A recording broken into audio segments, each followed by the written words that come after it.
Hold on to your mug. We're in for a wild night.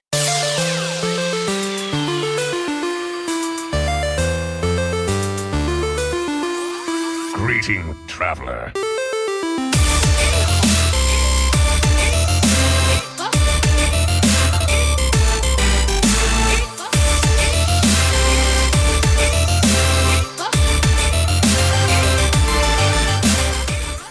Welcome everybody to another episode of Born to be Wild, a Wild exclusive Hearthstone podcast where we have fun hanging out with friends, talking about the Wild format of Hearthstone, spotlighting members of the Wild community. I'm your host, as always, Nate Wolf. It's good to be back on another Friday evening in beautiful, sunny springtime, Portland, Oregon. And of course, joining me are two good friends of mine. Yo, what's up, everybody? It's your boy Black Rod, back from Atlanta. It is sunny springtime over in Portland, definitely not here in New Hampshire. I'm curious if it's like that up north. How you doing, Hydra? Dude, I'm doing awesome. Guess coming from beautiful BC, it's nice and sunny here right now. It's great. It was a really nice day out. Rained a little bit earlier, but I'm happy to be back. I was not here last week. We can talk about that a little more later, but yeah, super stoked, guys. Let's just see how everybody's doing. Nate, what have you been up to? What have I missed? Tell me about your week. Yeah, it's kind of an eventful week. So I've been recovering from surgery. I mean, you guys heard I had this hernia surgery and I've been recovering from that. I mean, pretty well. A lot of bruising and I'm sore, but it's been a week now and I feel pretty good. I've been working every day this week, but it's like by the time 3-4 o'clock hits, like I'm pretty drained. But overall, like it's been a good week. Played a bunch of Hearthstone this week, so that was kind of fun. So yeah, I hit Legend. That was cool. On day 4. On day 4, Mike beat me it. But hey, finally, you coached me 3 years ago. I finally caught up. What's up? But yeah, so I got there on day 4, which was great. It's harder with 10 stars, but it's good. It was good. And I tried a bunch of things. What ended up working for me was Big Priest. And so I copied Mike yet again. I used a different deck. So I follow this guy on EU. His name is Adamantine9 on Twitter. And I played his list for a while, and I actually had a better win rate. It was like 76% win rate. It was running the light shower elemental, and it was Golden like, Shower boy, right? Yeah. And then I got bullied by NHL and Ben from work to like change it up, and so we changed up the list a little bit. And I like the list that we end up using, although my win rate was not quite as good, about 67%, and like cruised into Legend with it. My final boss was against an APM mage, and I won. I couldn't believe it. And wow, with Big Nice. Priest, super unfavor, but the way that I won was like I went super wide, and so I had my whole board full. And so he went off with a Sorcerer's Apprentice and 2 Flame Wakers and couldn't kill me because the Flame Waker is pinging at random, and it was just hitting all the minions. And then they all got Death Rattle, so they're all coming back, and they just soaked up all the damage. It was so satisfying. So that was good. We'll talk about it later, but I did a little stream last night, mostly achievement hunting, but we did the mystery card back, the Barrens mystery, and did that. So I did a kind of a co-op stream with Blue Train, and we were both fetching it, and then we got stuck on the last one. And Hyder was there. He's like, we had all these questions. He's like, you want me to just jump in chat? Yes, please tell us what to do. So that was good. Cause like, oh dude, there's 4 different challenges, and the 4th one like probably took about an hour. And it was like, oh my goodness, you don't want to mess it up, cause then you got to start over. All right, we'll talk about it later, but like that was fun. And then this week I did a couple of things. So I retrieved my Tavern Regular reward. I got the Demon Hunter one, which I think was pretty sweet. I've been playing a lot of Demon Hunter lately, and I really like the skin, so I got it. And then last night on stream, we got the mystery card back, and then I just hit level 100 on the rewards track. Woo, super cool. Wow. So Nice. I'm at 88. I gotta catch up. Damn. I've been playing a lot of Hearthstone. That's what's up. I unlocked Matt Damon Anduin over here. Yeah, So- I'm Matt Damon Anduin. Matt Damon Anduin. Oh, It's just, Matt Damon doing yeah, there Matt you Damn. go. So yeah, I mean tongue it's twister. cool. Sorry, it's the beer. It's you know, it's so funny. Like I was sitting there and you know, it was just super chill. Like it was like it was me and Blue Train and that was it. And then Hydra jumped on, and we're sitting here and I was doing this this mystery card back challenge thing, and then we wrapped it up and I was so close to hitting 100, but I had no weekly challenges, no daily challenges left, and I'm like, I just need a little bit more XP to like get over the line. I just want to do it. I'm so close, and how am I going to do this? Oh, I'll do some achievements. And so I was achievement hunting, and like there's like literally 2 people watching. It's Hydra and Blue Train. That's it. And so I'm like, it's late and I'm cold. I got my big furry bathrobe and I put it on. I'm on camera, like I don't care, right? There's 2 people watching, and then Brooke raids with like, I don't know, 50 or 60 people, and I'm like, you know what, I'm not even apologizing. I'm sitting here in my bathrobe, you guys. I'm playing really terrible achievement hunting decks, and then a bunch of people like right, a bunch of people stuck around. It was fun though, and big shout out to Nightwing, who gave me a bunch of tips on the achievement hunting, and it kind of pushed me over to that 100. So that was cool. Nice. So yeah, I mean, it's been a week. Again, we'll talk about it later, but we this is week 1 for our listener series, and we have streamed a couple matches. We doing another one later. New logo. So, yeah. So Beautiful. some cool stuff coming up. But anyways, that was me. Mike, how you been? What have you been up to? Yo, all right. So since the last show, me and Megan had went down to Atlanta. Our first stop was in DC. Have either of you guys ever been to Washington DC? No. I have, but it was like 20 years ago. Maybe Was it for no, maybe like longer an 8th than grade, like an 8th grade trip? I won a trip in elementary school. There was an art contest, and I won the art contest, and the contest was it was like 3rd grade or something, and the contest was it was sponsored by like American Airlines, and the contest was to draw a picture of the place that you wanted to visit. And so I drew a picture of the Capitol building in Washington D.C. and I won. I still have it. Like my mom kept it all these years. Like it's sitting in a closet somewhere, and I won. And like I won the trip to D.C. and so I went with my parents, and we went to D.C. and I saw all the stuff, and it was really cool. Damn. That explains how you make all these cool backgrounds for the show and transitions. Yeah, like they're doing this since you're a kid. I've been doing it for a long time. Yeah, so that was That's wild. But I was in like 3rd grade, and so I just said it was like 20 years ago. It was like 30 years ago. So Yeah. Oh yeah. it's been. I wasn't it's going to been do a the long time. math. You time shaver. You were trying to shave off time. If only. I need Toki. Give me the time watch over here. But Yeah, we need to on the wrist. anyways, yeah, no, it's been a long time for me. But Yeah. Well, yeah, I was asking. When I was in 8th grade, there was like a school trip, and in this region I'm in, a lot of people. Apparently in the country, from what I hear, a lot of 8th graders get to go on an 8th grade field trip to Washington D.C. I never got to go on that, so being there as an adult, first time in my life, it was pretty cool. You know what I'm saying? Got to walk around D.C. Got to see a piece of the White House through a fence. They had the whole section, blocked off based on what happened back in January of, anyway, the predate. Anyway, so the White House is blocked off, so you got to see it from like a fence and then kind of like 200 yards back. But it's cool to see it from a distance. Got to see like Washington Monument. You know what I'm saying? See the Capitol building. It was a lot of cool stuff. The community there is very cool. It was so cool that like we had to like collect ourselves and get back in the car and keep driving to Atlanta because that was the actual destination. So like one day I want to go back to DC, like make that the actual place to visit. It was very cool there. Nice. So for Atlanta itself, the city of Atlanta, I visited a lot of big cities, lived in them, Chicago, San Francisco, and I've never been in a place like Atlanta.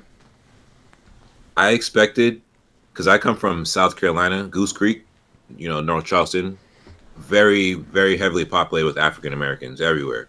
And it's no thing. It's no problem. Only some people make it a problem. And my mindset of that is from living up here in the North. So going down there, I'm like, yo, like, gotta watch out. What's about to pop off? Going to stores and being out in public up here, there's always somebody looking and watching. The first day I was there, I'm expecting like something to happen, but like the more I look at people, the more I talk to people, it's a lot of people that are actually younger than me, moving there from out of the region, and it's a lot of different types of people, and you'll see a lot of different kind of people mingle and conversate, whether it be daytime, nighttime, whether you're going out to brunch, going out, 2 a.m, like places stay up until 3 a.m. Get your vaccination like I did, get your shots. But it was very much the opposite of what I thought. I saw a lot of Caucasian people, a lot of African Americans, a lot of Asian people, a lot of people from different countries. We even had a waitress who was from Ukraine. She had moved to Atlanta in 2011, she had said, you know what I'm saying? Like, there are people from all over. Atlanta, the city itself, very much celebrates like international pride. Cool. They even have like, murals and paintings, and you can see when you're coming off the freeways, like up on, what's the word for it? I don't want to say awning, but they'll have like signage, welcome to the city, international pride, things of that nature. Like they literally celebrate everybody. It is like, it felt like paradise down there, guys. It was so cool. Go to public parks. They have these public scooters. Shout out to VO, spelled VEO. I saw that tweet. Yeah. There are other scooters within that space. Shout out to Bird Scooter, in case Bird or VO want to come talk to us, the podcasters, because we can do business for real. Those scooters are pretty cool. You put down the $1 to activate it, and then you can pay anywhere from like 29 to 40 cents per minute, and you can just ride around. And whenever you want to stop riding, it's all on an app. You just hit stop, the machine shuts down, cash out, and you go about your way. Like, it's cool. The coolest thing ever. The area I live in right now, I'm like, yo, why can't we have this up here? And I just know the kind of character and the content of people up here and what it's like. Being in Atlanta, the region is warmer. There's so much more space for the city to have public parks and people to do things. There are a lot of activities and things happening in that city, and I only got a few days of it. So like, we're making plans, and it just might be a destination in the future. And I'm probably going over my limit here for my week, but that trip to Atlanta, like, guys, like, it's magical. I know Ben from work said he was on Discord last week. He's like near the border, so I think he said North Carolina and Georgia, so he's familiar with Atlanta traffic. So I would assume that he's been to Atlanta. Just throwing it out there, maybe, but maybe he could speak on the magic there. That place is awesome. I've been to a lot of different places, man, but I had an amazing time in Atlanta. So that took a lot of Hearthstone time away from me. When I came back, like Nate said, hopped on ladder, made sure to grab Legend real quick. I used Big Priest, pretty much the same list from November, Faith Paint. I just took out Blood of Gahoon because I kept queuing into the most aggressive decks ever. And it's crazy how when I played Blood of Gahoon, they would kill those 2 minions, and then they just go face, and I'd just be dead. So I was like, what if I just play Vargoth and statues in the Death Rattle one? And it just, boom, boom, boom, boom, boom, flew to Legend, like, no problem. Like, nobody's business. It was so easy. Like, I got people coming in chat getting all mad, like, oh, why aren't you playing the Blood of Gahoon? And it's like, because it was making me lose. Isn't it crazy how I took it out, and now I'm winning? So you can't really tell me wrong. I'm doing wrong if I'm hitting Legend at 170. Yeah, I entered at 170 with that Big Priest, so that was pretty cool. Real quick, shout out to Keith Numbers, drawing me a raid this week. I was gonna hop offline. It was like 2 a.m, and then Keith was like, "No, you're not." So thank you, Keith. Appreciate that. No, all jokes, but no, for real, because like it's good support. Keith is doing big numbers. Twitch partner out here in the Wild Hearthstone space on Twitch. Period. And real quick, shout out to Chan Marty for the sub, and he also gifted Ben from work a sub to the channel too. So nice. It's been a cool week. The first time in 2 years, I actually picked up a win on Raffle, and I got a win on Martian Boo, but that's not gonna last long because Martian Boo and Raffle are sick. So I got lucky this week. Your boy got lucky this week. Hey, I saw you had fantastic. You guys have a new episode of Lore Masters as well. Oh yeah, me and Goliath on Sunday. We did an episode of Lore Masters. I have a whole new appreciation for the Paladin class. So Goliath had educated us, and me in particular, he says that the Paladin class was created solely to fight against the first wave of Death Knights, and it just like kind of blew my mind because it made me think of his other video games that I played where they have like these big giant swords that just glow light, and if you hit the zombies, they like poof into dust. And it's pretty much like what he was explaining to me here in World of Warcraft. So like it just like I don't know. The story is amazing. You guys can check it out on YouTube at Lore Masters HS. It's a really great episode number 2. Shout out to Goliath the Dwarf and the people over at Out of Dog Cards. I love lore, man. I'm the student. He's really the lore master. Like I set it up so he could tell stories. That's great. But you guys probably know that the history of Paladin. I didn't know Paladin whatsoever. Oh, I could always learn something. Yeah. So my teeth probably hurt as much as yours do or did. Hydra, how you doing? I'm doing pretty good. A lot better than I was this time last week. Yeah. So, as you guys may know, I wasn't on the show last week, and that was because I took the day off on that Friday to have my 4 wisdom teeth removed all at once. And I remember before going in, I was asking coworkers and friends, like, oh, so like, do they put you out for this? And everyone's like, oh yeah. They put you out. You're good. Like 9 out of 10 people said that they're put out and they wake up all groggy and stuff. So I asked my dentist, oh, do I need to, like arrange for a ride? And my dentist is like, no, we're just going to freeze you. It's fine. I'm like, you sure? Like all my friends say that, like they go to sleep for this thing. He's like, no, you're good. I'm like, okay. You gotta set that up ahead of time if you want that. We did. It was like 2 weeks in the making. Wow. So you had that's the thing. So you were awake for the whole thing? Yes, I was. That's unfortunate. Yeah. Yeah, I'm sorry, dude. That sucks. It took just over 2 hours for them to get them out. A lot of it was kind of like waiting for the freezing to take effect.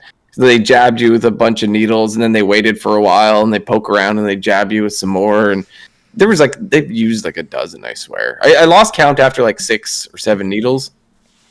And when they were doing one of them, I remember going like, and he's like, "Oh, does that hurt?" And I'm like, "Yeah." And he's like, "Okay, we'll give you some more freezing." Wow. But like top ones came out nice and smooth and easy. It was fine. It was the bottom ones I had to battle with. One of them was like below the gum line, so they had to get in there. And then the other one, it broke into like 4 or 5 pieces, so they had to dig it out. Oh God! And every time they took one out, starting with the first one, I felt the first one come out, and I went, "Ooh!" And the lady, the dental assistant, she started laughing. She's like, "I've never heard anyone say woohoo when their wisdom tooth came out." And I'm like, it's because we're 1 quarter done, right? Like, let's keep moving. Hello. And so every time one came out, I was like happier and happier as we're getting closer to the end of it. It's like, please finish, please. Yeah. Oh my goodness. Oh man. Yeah. So when it was over, like it didn't hurt that bad, to be honest, because they, like I said, they stuck a million needles in there. And then drove home and got home, and I immediately took my Tylenol 3s, and then I just decided to just chill out, play some Hearthstone. And I had made the mistake. So last season, I was so focused on doing the achievement hunting and all that stuff, I had not even like run out my bonus stars on, because normally I like to like run them out on everything.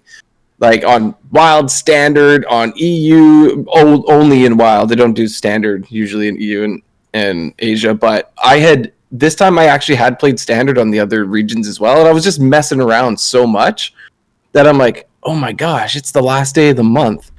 And I have to now, like I'm going to get whatever. I was sitting at like Platinum 10 or something like that in Wild. I'm like, oh no. So I did like the final day grind, barely came in at D5 at the end of the month. Oh, hey, at least you got it. That's good. Okay. Yeah, so that's 9 stars. And so I made it like, it's the second it hit midnight, I'm like, okay, we're gonna avoid this next month. And I grinded out all my bonus stars like instant as soon as Asia like clocked in the first of the month. Yeah. I grinded everything. So I have 9 stars on each region, on Asia, NA, and EU. So I just grinded out to the D10 on all 3, just like instantly, like day 1. So it's like, okay, no excuses now. Like we're there. We can. I wonder how many players like you do that. Grind 3 servers out to the diamonds. I don't know. I think it's smart if you're gonna play those servers just to do it right away. That's what I did. I agree. I did so on Asia. I think I sent you guys a screenshot. I was playing Pirate Warrior, and it was ridiculous. I did it in like 20 something games, and I had an 80% win rate, like just over 80%. Wow, nice. Okay. And that was just with the stock Pirate Warrior list. I was still running upgrades. I kept forgetting to take the upgrades out and put in the Sword Eaters. And every time I played a game and I would draw an upgrade, I'm like, dang it.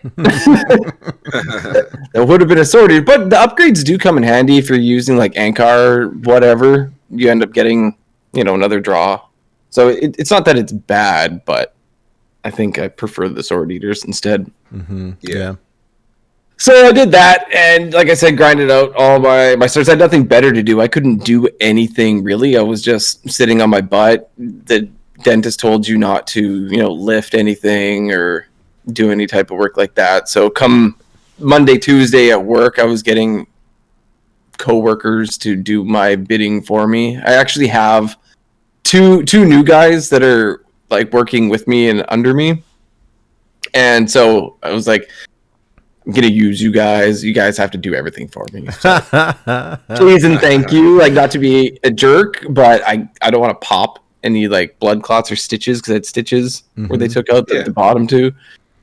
So they were more than accommodating, and I found out that one of them plays Hearthstone, which is kind of cool. Oh, let's go. And so I'm trying to figure out how he figured it out. I was talking to one of my other buddies that I work with. He plays a lot of Diablo 2 still. And so I was wondering if he overheard us talking, or there's a chance, because I actually was wearing my Born to be Wild hat at the time. He came up and asked me about Hearthstone while I was wearing my Born to be Wild hat. Okay. Well, it's very strange. He's like, hey, do you play Hearthstone? I'm like, yeah. How do you know? I guess maybe if you Googled Born to be Wild when you saw it on my hat, it might have taken you. Hey, I mean... Maybe. Hey, I like that. I don't know, but he didn't say anything about it, but he told me that he used to play a lot of Hearthstone, and he got mad and quit when they rotated Jades out of Standard. Bro, you can play him in Wild. That's what I said. I'm like, you can play it in Wild, and guess what? You actually only really need to run the Jade idols. Who would have thought? You didn't need all the other cards. Nope. And I told him that. He's like, really? Like, yeah. And then you go infinite. Yeah, son. He's like, oh, that's kind of cool. So I'm like, yeah, hop back in if you want. I don't know. Nice, Good topics of conversation for us to chat about at work. But yeah, that was basically my week. I'm feeling a lot better. I've made the mistake of trying to chew solid foods too early. Like last night I tried to eat some chicken and it wasn't a good idea. Like I paid for it afterwards. My whole jaw was just super sore. That's rough. Damn. So back to the liquids, unfortunately, just soup and shakes and stuff like that. You having liquid pizza tonight? We're not ordering the pizza tonight. So sad. I know. My wife's making just some chicken strips or something she's eating. You guys ever buy the spicy chicken strips from Costco? They come like in a frozen bag. I have not, but it sounds good. I'll have to check it out. I was just there this week. I should check it out. Yeah. Oh, they're so good. I absolutely love them. But yeah, it's just she's making those. But yeah, that's my week. Nothing too crazy other than my face hurts. So, hey, Mike, why don't you tell us a little bit what's going on with the Listener Series Season 2? Oh, most definitely. All right. So, first week of Season 2, we have some action here, man. Really excited about this week. So, this week, we have Dragon Week coming back, from Season 1. It's very popular. So, we had to bring that back. my decks are very weak. I got a match later on tonight, but this week we had a weekly highlighted match. We had a Home Master versus Martian Boo. You know, top legend player Martian Boo. I think he's rank 1. He's got a Twitch partner under his belt. What else? What can't this guy do? Pretty intense. So me and Nate had the pleasure of casting this super duper fast 25-minute match. Crazy 3-0 blowout. Man, Martian Boo really lit it up. Monster. That Druid deck, I don't even know what the other 2 decks were. I just know he brought a Druid deck. It was like King of the Hill. Like you had to beat it, you know, in order to move up to progress. But that Druid deck was not going anywhere. Ramping into giant bodies is just pretty much GG. Yo, Nate, what did you think of that match? Yeah, it was pretty crazy.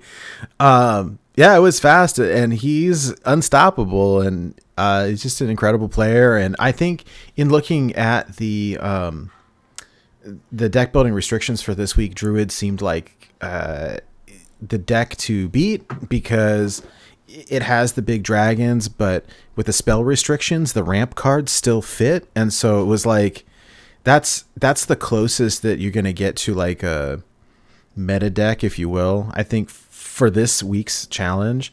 It was great matches though. I mean, both really good players. And I think it was just, yeah, it was a lot of fun. And so, I got excited. I made some new artwork for the stream. We are going to do... speak on that. Artwork, new logos, go for it. Yeah. Yeah, so I work with an artist. I work with a couple different artists, but one of the people that I commissioned to do some of our artwork here, she's done all of our emotes and a couple logos for us. We've got some new artwork for the listener series that it's on the screen right now if you guys are watching. Her name's Christina Oe, and she's fantastic. And so I'm really excited to be able to use that, and then did up a bunch of new artwork for the stream. Tonight after the show, Hydra and I will be casting Mike's match against Swarm Tides. And so if you guys want to stick around, you guys can check out the new stream update, the artwork and all that. And so it'll be fun. I got to get one win. There's one deck I really like, so I hope that one wins. All right, but yeah, back to the show notes. I'm sorry, I was daydreaming about my bad decks. But yeah, man. Nowhere close to Martian Boo. So yeah, this week in Hearthstone tournaments, wild tournaments, I think we're really bringing the noise.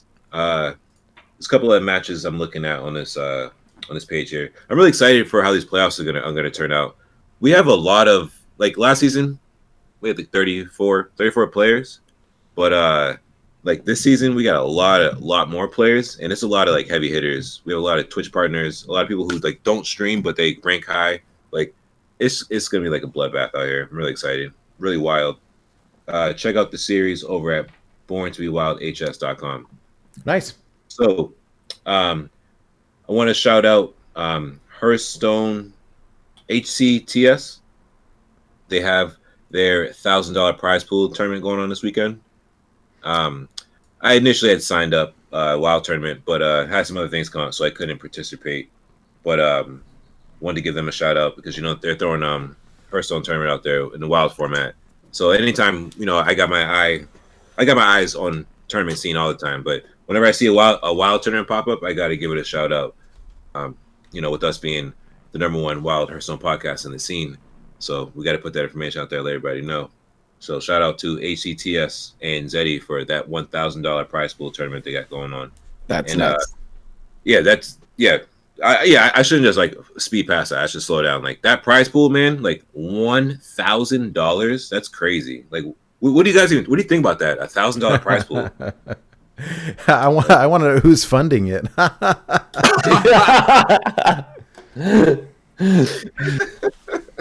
That's a lot, though. I mean, that's. I assume is it prizes for like top 3 or top 4 or what is it? I think I saw it say through top 8. Like it was broken. I'm pretty sure I saw it broken down. That makes sense. It might be further.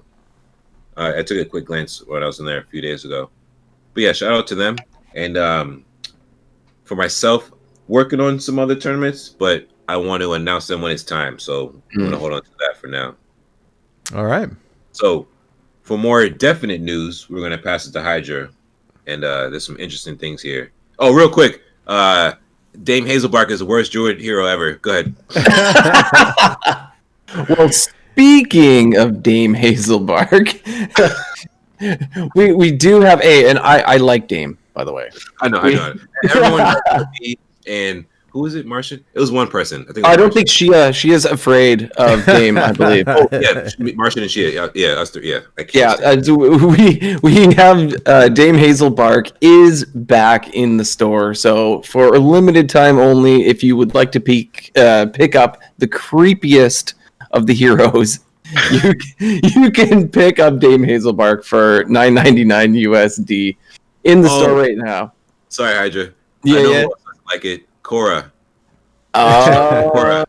Shout out to Cora. I saw her on Twitter. Somebody was like, something sexy, Dame Hazelbark. And she was like, absolutely no. Like, shut it down. Shout out to Cora. That was dope. Go ahead. that's hilarious. We also, for you collectors out there, have some card backs that are returning to the store. Currently, the one that you can grab is the Dark Spear card back that was from season 16. That's July 2015. So that's about 6 years ago. Wow. That's 6 years ago. Damn. Yeah. So if you don't have this one, and that's what you like to do, I suggest getting it before it goes away because these things come around once every 6 years. There you go. I mean, I like it. It makes me scared. That's too funny. close to my original card back. They're getting a little too close. Like, slow down, guys. Like, the Ice Crown is my original.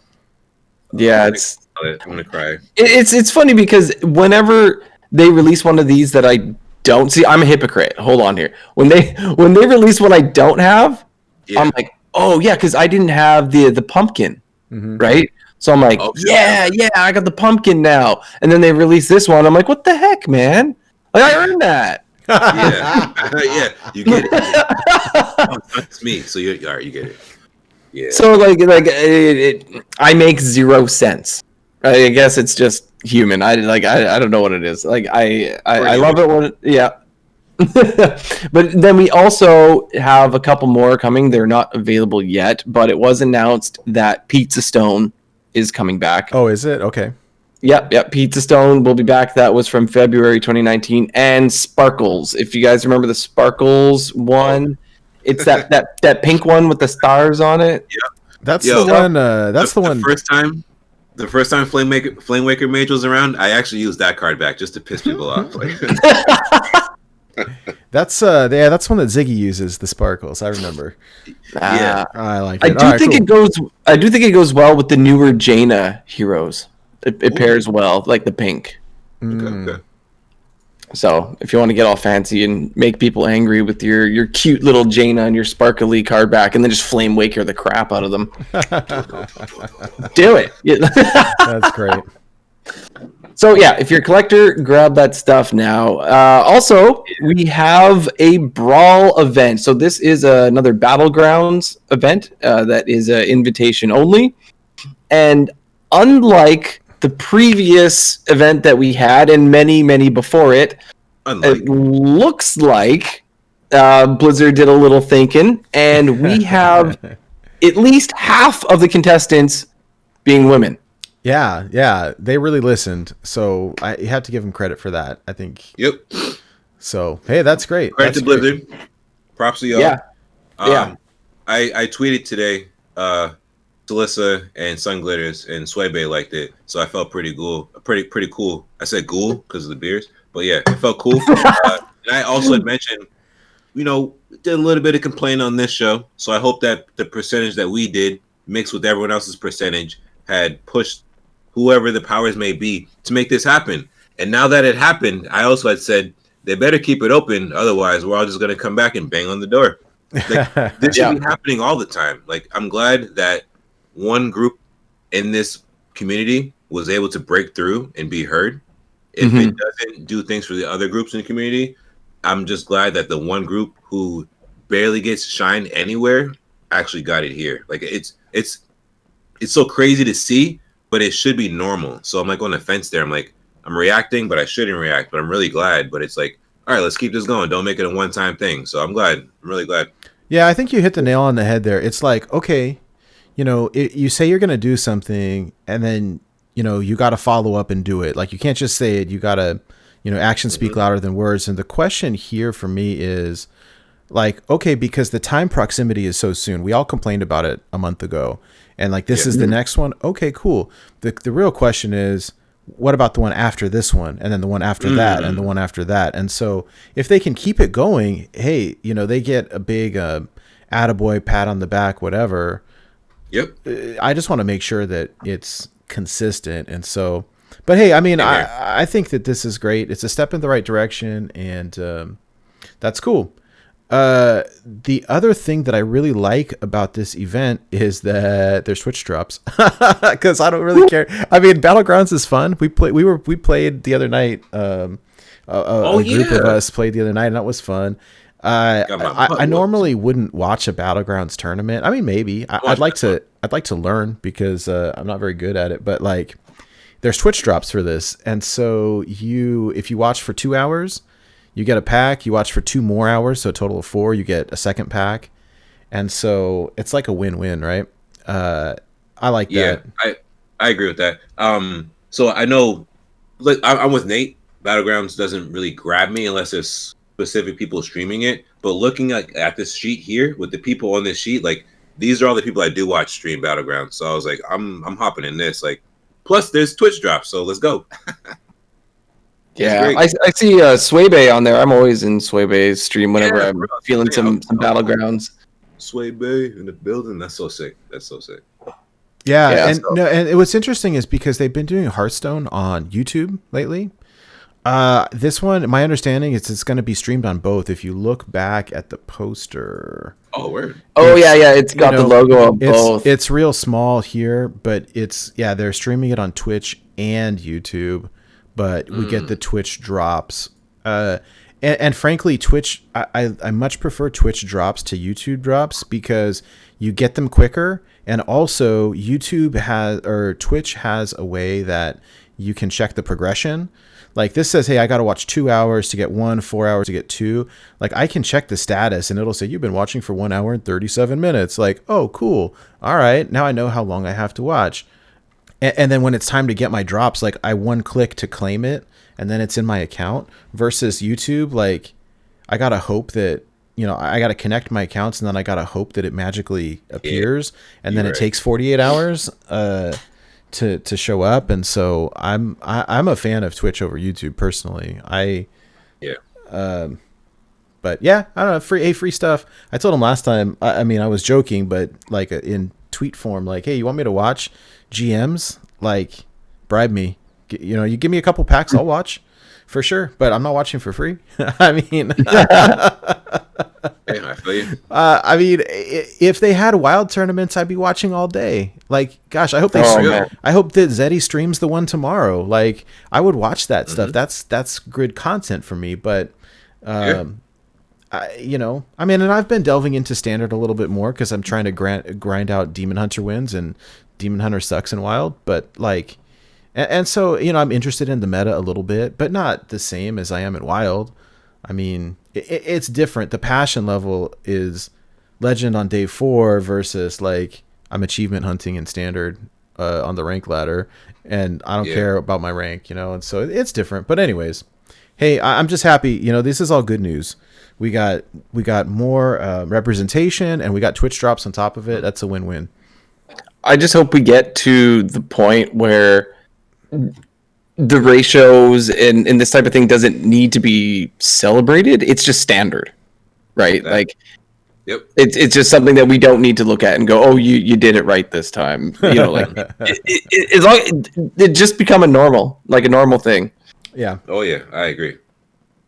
I agree 1,000%. This is what it should be, and I feel okay if they invite these same people on the women's side, and then if they find people to replace them or women that are trying to come up because they see these women here, then that's great. But if no one else comes up, hey, these are the queens of BGs.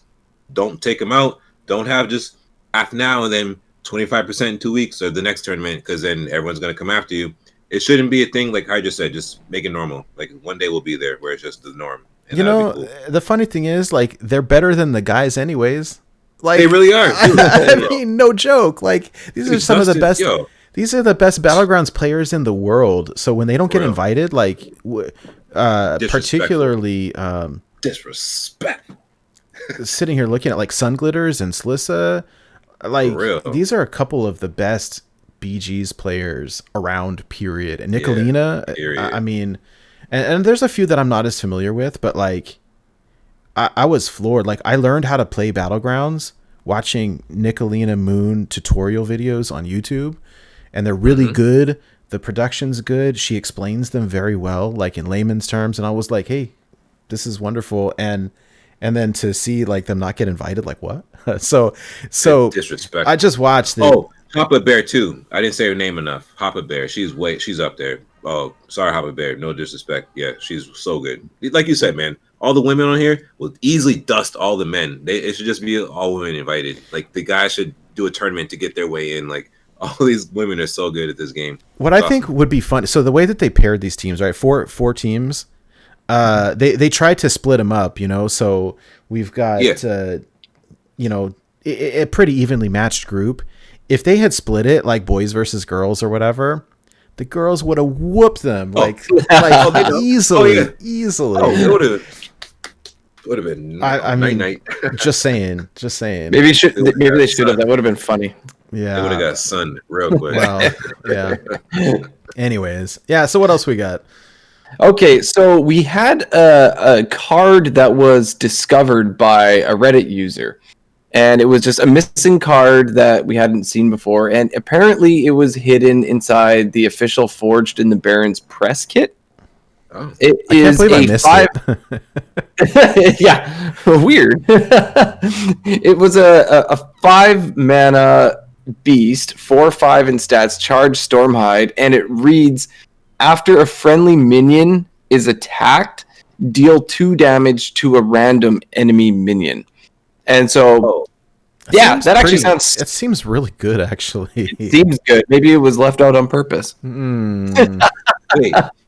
Wait, you guys like that minion?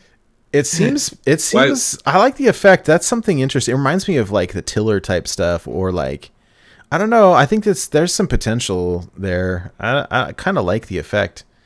So, I mean, the idea is you would want to kill it first, right? That's what I'm saying. I don't know, because like, if I see that, I'm gonna kill that first. Just like Rikara. Like if I see Rikara, I'm killing her. Like I like this with like Hysteria or something like that, where everything starts attacking it, and this thing, it reminds me of ETC a little bit, where this thing just starts shooting. It just starts shooting off damage, like with Mass Hysteria or something like that. Could be kind of fun. I don't know. I don't know if it's good, but it's. I think it's a really neat mechanic. Yeah. I'm not knocking like the the effort to try the creativity. Sorry, I was just thinking of where we're at now because like it's so crazy and aggressive. I was like, why would someone attack my other minions if they would attack? I don't know. But yeah, you'd want to kill it first. But let's say you put up a taunt or something. Yeah, I don't know. I mean, I'm not quite sure if it fits. It's fun to see this stuff that didn't quite make it, and so the question is like, okay, we speculating for the mini set. You think this makes it into the mini set? I don't know. Oh, they probably do it now. Like, everyone's sorry. Let's just throw it in there. They should just give away golden ones for free or something like that. Here we go. That guy was talking trash in the podcast. Put it in there. Put it in there. Let's make that guy mad. Everybody gets golden for free. All right, so we talked about it in the past, but they're here. We have the battle ready decks in the client. So there is a deck for each class that you can pick up for $20 US. And if it's something that you're interested in and you play standard, this could be something that you pick up. You're ready for the ladder. From what we know, they are decks that aren't to be seeing nerfs. From what I don't believe it.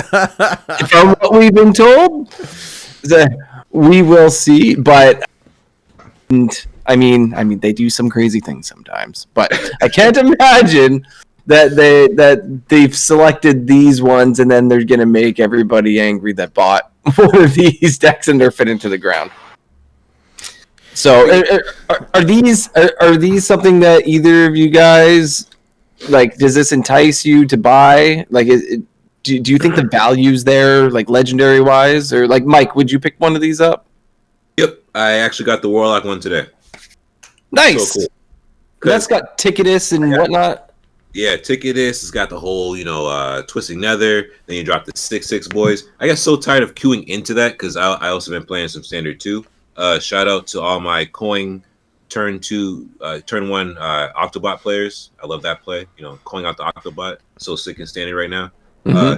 Warlock deck is like, oh man, it's so much fun. It's like the power to stop everything your opponent is doing and then just like shut them down. It feels so good after not having that deck and not being able to do it. It feels awesome. Love it. I love the idea of buying a deck for $20. It was real easy. It was cool. Yeah, that's awesome. It actually, it sort of got me wanting to like purchase this, and I don't think I'm going to, but it's making me want to on my free-to-play accounts just because it's so easy, right? Like I feel like this was a really good idea. It could be easy for me to, it's like, okay, here's 3 legendaries you didn't have already, right? Yeah. Like it's $20. And I'm pretty sure that's one of the cheaper ways you have to actually building a meta deck outside of actually purchasing packs. Like, yeah, free to play, you can grind these things out, but in standard, like in wild, building a collection isn't that hard. It really isn't. But in standard, with everything rotating out after 2 years, and trying to keep up. But this reminds me of like being in the card shop here in New Hampshire, Double Midnight Comics, playing Magic, Pokemon, any card game where they have, I don't have it here now, but like, the big starter decks. You could buy like a deck to start playing against a random person in the shop. Like this reminded me of that. Like, I think it's been 7 years. They just started doing this. Like, what the heck, man? $20 get a deck? Come on. I told my kid that I'd buy him one if he wanted one for his collection. And so I think that for new players especially, like this is super good. For us, I've got the card, so it doesn't matter to me. I actually think. Did you know how long this is on sale for? I don't know. Off the top of my head, I do not know how long. I think, from what I recall, they just want to see how it's received. And then go from there. I really don't know. I didn't see an end date posted at all. If I'm looking at the article right now, I personally do not see. But yeah, if I would imagine that they can see how well it's received and then adjust from there. Because if there's nerfs, maybe they need to change the decks that they have. They could rotate some in, rotate some out. I saw in the last week's AMA that Ixar did, someone had asked him if he would consider doing these for Wild. And the response was, and it's kind of cool because he's been playing a ton of Wild lately. He hit, you guys missed last week. Ixar hit Wild Legend on day 1 this month. Yeah. And he played a ton of Wild last month and then hit day 1 Legend in Wild this month. Got ranked 6 or 7 or something ridiculous. Yeah, which is really cool to have like the lead game designer playing our mode. But anyway, someone had asked him, hey, would you consider doing these pre-built decks for Wild? And the answer was something to the effect of, hey, well, think about it. It kind of depends how these go. And, if it's something that players would be interested, hey, we could consider it. And then I was talking with someone on Discord. I think it was Kenray. I could be wrong. But anyways, the idea then, or the conversation went like, okay, which decks would it be?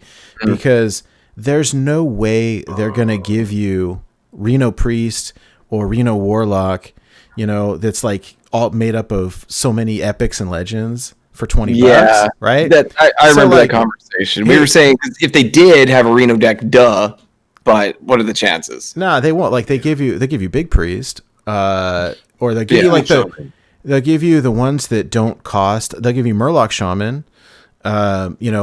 It'd have to be ones that aren't, they're not going to give you $100 worth of cards for $20, but even Shaman. Hey, there you go. I mean, they could do it though. I mean, if that would get people playing, I mean, I think it's interesting. So yeah, anyways, I told my son that I would buy him one. I think he's leaning towards the Demon Hunter one. And hey, you get, what is it, like 3 or 4 legends? What I'm really waiting for me personally, is for them to announce the nerfs next week. And then whatever cards get nerfed, I'll buy that deck so that I can dust the cards for full value. Okay. And so, because you can only buy one, which doesn't make any sense, like financially. Like they should let people buy all of them. Like a new player, yeah, go let me drop $200 or whatever, and yeah, I don't know why it's capped. It really makes and buy sense all of if them. you're in person. Like if you're in a store and like if one guy wants to buy all the things, like nah, man. Like you could buy like 2 or 3. You can't buy all the cards. No one can buy them if cards don't come in a certain amount of days. Nah, but like, they're online, digital. yeah, this should be a freaking everybody go crazy. Like 3, 2, 1, boom, buy out, sell out, sell out. You can't sell it because they're digital. Like yeah. Maybe there's some sort of math where it's actually cheaper for people to buy all of these decks versus opening card packs. Maybe they don't want to ruin the opening card pack experience. Well, that's what we used to say in like Pokemon TCG is like, dude, don't buy packs, buy the singles. You'll save hundreds of dollars. Like I buy a pack for $5 when I'm looking for one card, and I'm going to have to buy 20 packs before I find the card that I'm looking for, or I could just buy the single for $5, and like it's expensive for the single, but like I just spent, $100 to get the same thing. Like buy the single. So I could see like what you're saying. Hey, these are meta decks. And so maybe it is like a power play financially, because if I buy all of these or buy what I want to play, I don't need to buy packs anymore. Because okay. I get it. I guess there's pros and cons. When you explain it that way, it takes that explanation for me to be like, okay, I get it. Yeah, that makes some okay. Damn, I love money, so yeah. Damn, that's smart. but yeah, I'm waiting for Nerf announcements. We'll get there in a second. So I don't want to ruin it. But anyways, let's move on. We got quite a bit of news, so let's just move on to the next thing. Yeah. So we had a patch 20.2, and we got a post saying, like, as expected after any major patch, we have some bugs pop up. So I don't think any of them are too major. One of the main things is one of the cards seems to be missing from the collection. We do not have Glaive Bound Adept for some reason. It's just not there. Yeah, it disappeared. Like, what is that? Does it work? If you put it in a deck code, it's missing. Yeah, no, it's just missing. It still won't even show up then? No. So if you put it in a deck code, it shows up as red, like it's vanished. Because I think I didn't know that it was missing. Like I used to run this. It goes in Odd Demon Hunter, or at least it used to. But I haven't played that deck in a while. And Wildcard was playing his Big Demon Hunter list, and he runs this, and he was like, hey, I try to play Demon Hunter, my card's missing. What the heck is going on? And it shows up as like red. Like it's all read out, like it's just missing. And then you look in your collection and it's just not there. I mean, at least they know about it. But like, I don't know. I looked through all the other patch notes and I didn't see anything that was of particular interest. No, I guess we do have the issue of they released the extra heroes you get for every 200 levels. I was so upset about that. and so if you've gotten to 200 cumulatively, you can get your first one, and if you've gotten to 400, you should be able to get your second one. But it seems to be a little glitched out at the moment where you cannot get your second hero. Well, and the first couple of days you couldn't get the first one. Like, that's what. Yeah, because I'm at around 300 something right now, and so it was like, oh sweet, I can get the first one right now, and then it had bugged out, like it thought you already collected it, and so it's like, oh cool, they're all in client. Oh, I can't get one, and then I asked on Twitter, like, hey, do you guys know when the hotfix is going to go through so I can get my thing? And the response was no. and then they shared it later, and then they tagged me, which was kind of cool.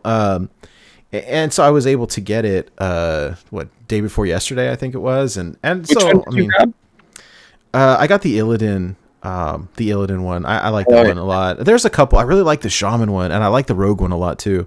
Mm-hmm. But there's some good ones.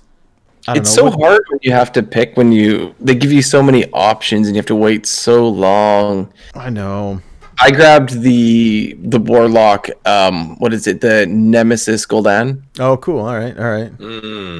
Yeah, it's got the mouth open on the shoulder with the green flame coming out. I've seen that. Looks sick. Yeah, I had to grab the rogue one. That rogue one was too nice. Oh, I know the rogue one looks so good. The only reason I That didn't green blade, or the blade with the green flame. Yeah. I had already gotten rogue for the last rewards track. I picked the rogue hero, so Okay, yeah. I opted out this time, but I will grab it either the next time or the time after. Yeah. So cool though. I love all of these skins. It's about time. Like looking at other games and all the different skins you have. Like it was mind blowing that Hearthstone didn't have collections like this. But we're there now, so that's cool. I appreciate it. So also, let's move on from the patch. So there wasn't too much in there. We had the really cool announcement where Celestalon had hinted at a mystery achievement that was put into the game. Now, this was so cool. I love this. Just drops a hint that we now have a mystery in the game, and it has like no hints. We're not telling you what it's about. We just know it has to do with the Barrens, and like that is it. And I just love how the community banded together to figure this out. What is it? Was it the WoW Secrets Discord or something? Yeah, I'm part of it now. So Celestalon said, I think it's huge. He goes, hey, you're not going to be able to do this alone. And so what I recommend is like there's a whole Discord for this. It's like the WoW secrets. WoW secret finding. Yeah, Discord. And then they ended up making a separate channel for Hearthstone secrets.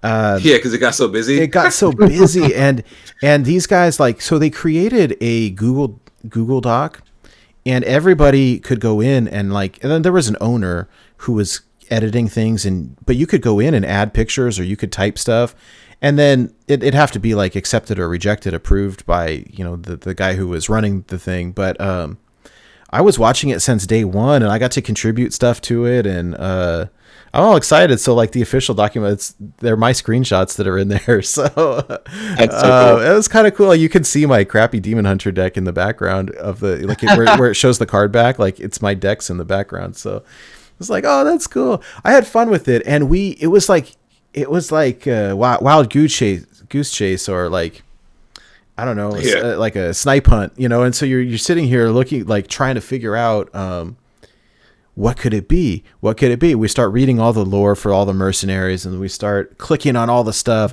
People go down these rabbit holes. We start. Is there a clue in the artwork that he posted? Is there a clue in the artwork on the artist's website for the Barrens board? Is there some secret interaction? Because we got no clue. And so we spent a good solid 2 days trying so many different things and then just weeding them out. But the Google Doc was cool because people would post their ideas and then the rationale for the idea, and then people would test it. And so there was a separate section that said, here's what we tested and it didn't work.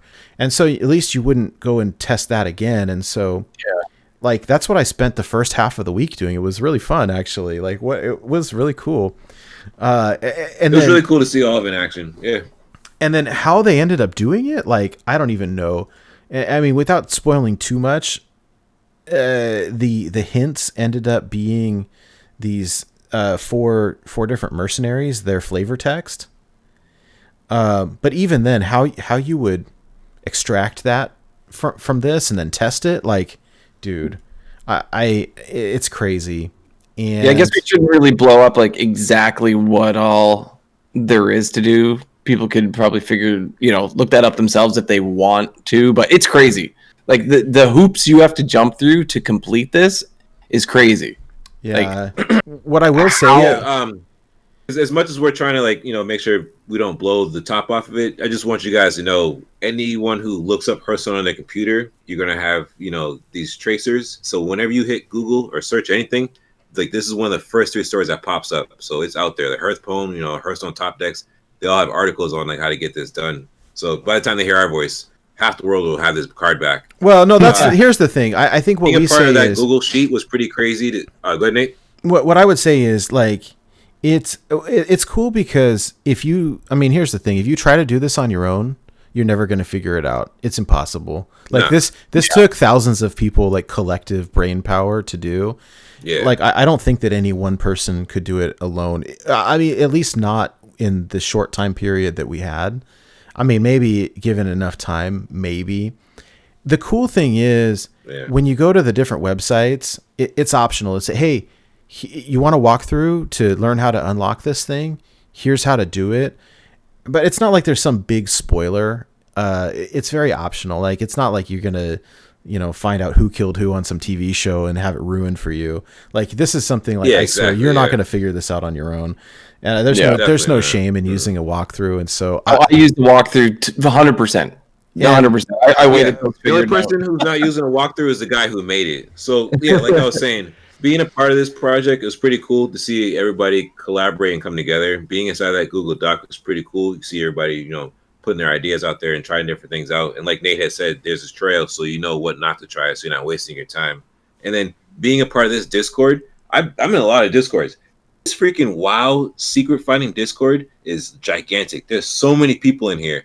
Like Nate had said, there was a channel called Secret Finding, and in the first day, everyone just talking about this thing. And then who's the staff over here? Is it Micah or Megal? I forget who it was, but they jumped in and they were just like, all right, guys, yeah, we need to like split this up and break it up. Get your own channel. And then that Hearthstone secret channel, I think went crazier than the first one. And I remember being up one of the nights, just like looking at the channel 2 a.m. I'm just like, man, look at these people. I was like, I'm gonna sleep real good because they're gonna figure it out and I don't have to do nothing. Like I was like, the first day in the Google Doc, I was like, I don't know what to do, how to keep up. Like, this is nuts. Like, it is so cool to see when everybody has a collective thing, something that will bring them all together and they want to achieve that goal without any like crazy activity or, like a racist thing or sexist or anything like that. It's just like, this is solely for the game. Everyone's coming together for the game. Let's get it figured out. And it was just so cool to see all these people from all these different regions do all this stuff. And I'm just like, wow, man, like, this is nuts. I've never been a part of anything like this in any game. Like, it was awesome. I don't know what to say. It was just crazy, man. Like, hey, this is happening live right now. Celestalon is posting on Twitter his thought process behind how he came up with all these and all his data and stuff on the back end to show how he created these. And so it's super cool. I'll post it in the show notes. You guys check it out later, but it's incredible. And he's got all his spreadsheets and stuff. And like, dude, it's really cool. It's so cool. Yeah, it's real cool, man. Did he say how long it took to make? Cause I haven't read. I don't want to read it live on the show but it's a series of like 10, 15 tweets with pictures on each one, and it's okay. Check it out. Yeah, it's pretty awesome. I recommend it. Going through it step by step, I was just so impressed. Just doing it, thinking like it was nerve-wracking to just follow the steps other people had figured out already. And so props to everybody who participated and figured that out. Dude, so the last one took at least an hour. Like, and especially if you screw it up. I know. Like, I felt so bad. Blue Train messed it up halfway through, and it's like, oh, there's half an hour of my life I'm not getting back. Yeah. Damn, yeah. Yeah, so you guys finished it.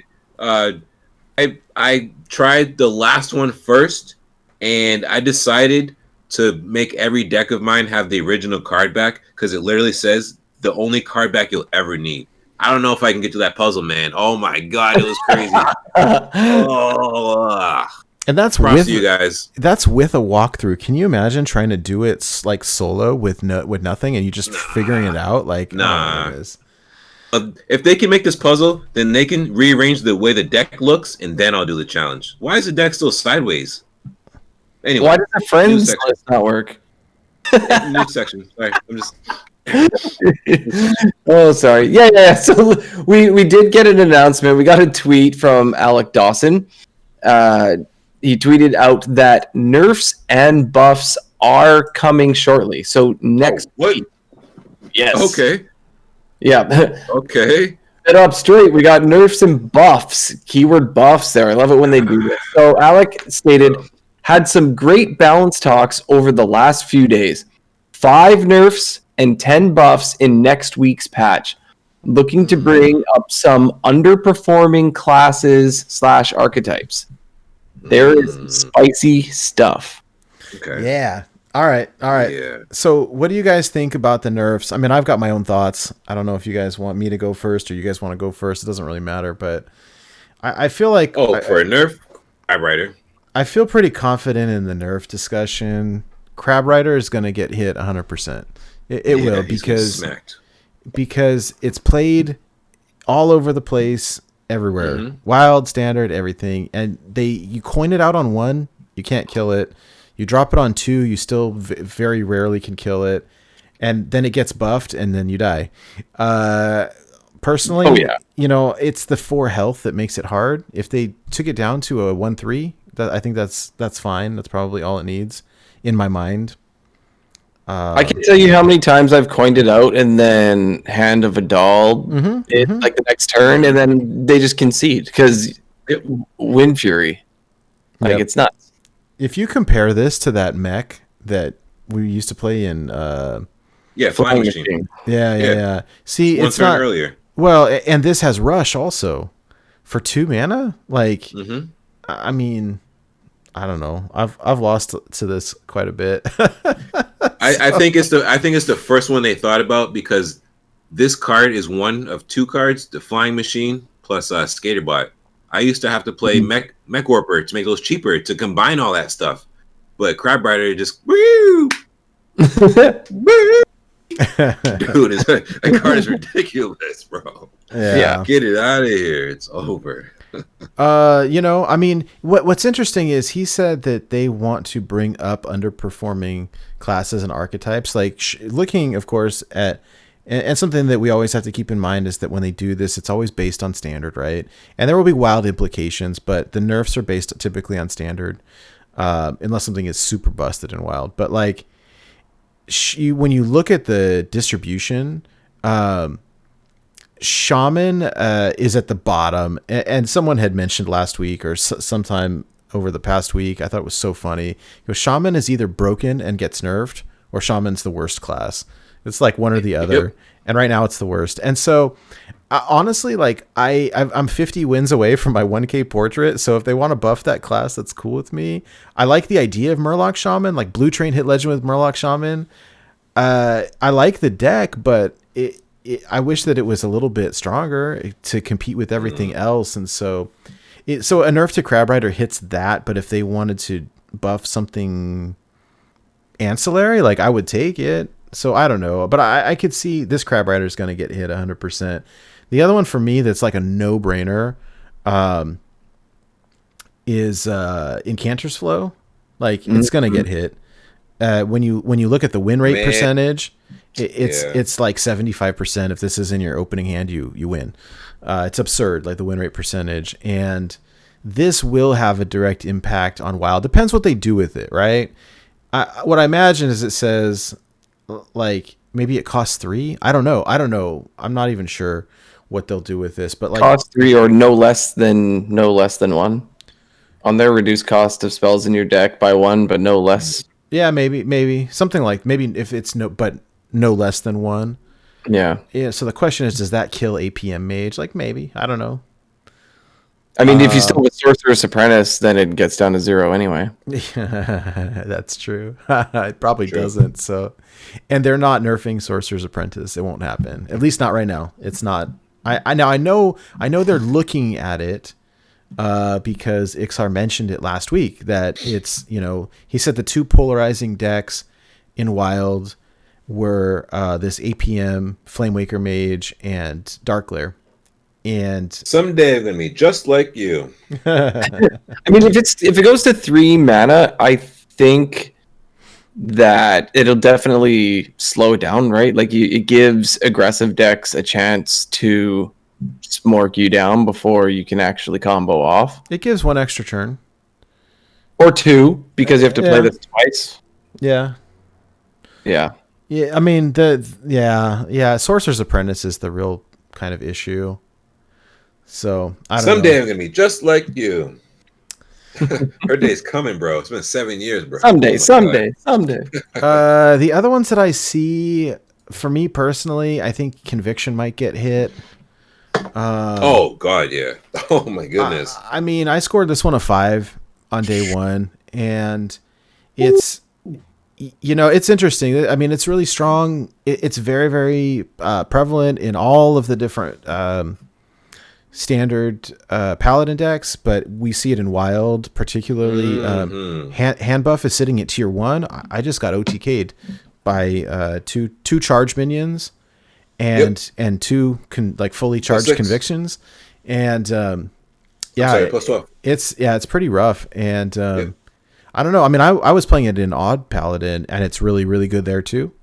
Yeah. I'm not quite sure. What do they do with this? That's the thing. Do they reduce the attack, or if they change the mana cost, you lose it in Odd Paladin, I guess. So I don't know. I'm not quite sure. I'm not quite sure, but I have my sights on this for possible nerf.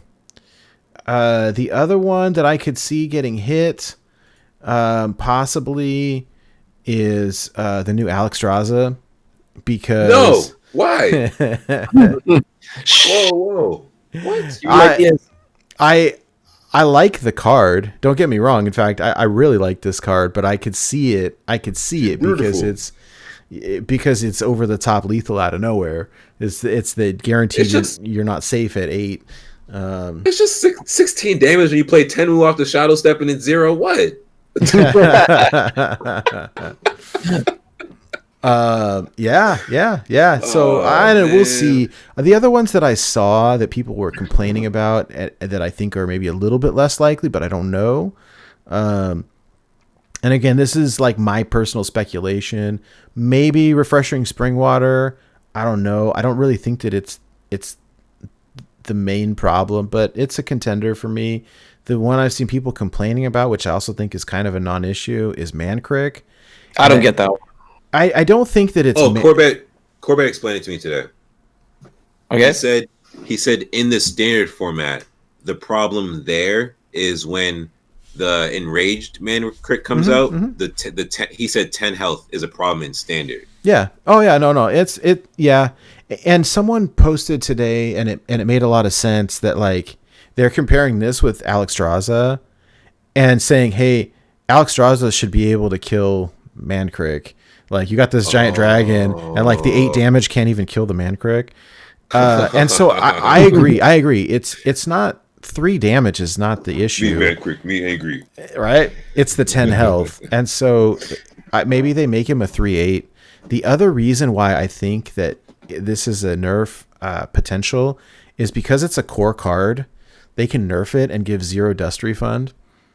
So I'm just saying. Damn, Nate. You telling the truth right there. Hey, I mean, I see these things. No, that's so true because it hurt. Oh, damn, you're so... yeah, so we'll see. I mean, I like playing Hysteria on a Mancrick. It's great. It'll kill the whole board. but I understand.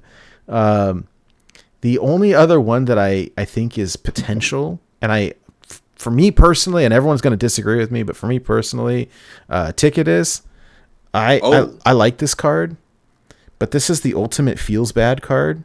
The funny thing is, when you look on HS Replay, like the win % of this card is super low. And so like, you play this card and your win rate is not super good. I like playing it against people, and then they like rage quit and they get all angry. I get really upset when people play it on me, especially when they brand Ticketus and I lose a third of my deck. But I think that it's such a feels bad card that it makes people upset.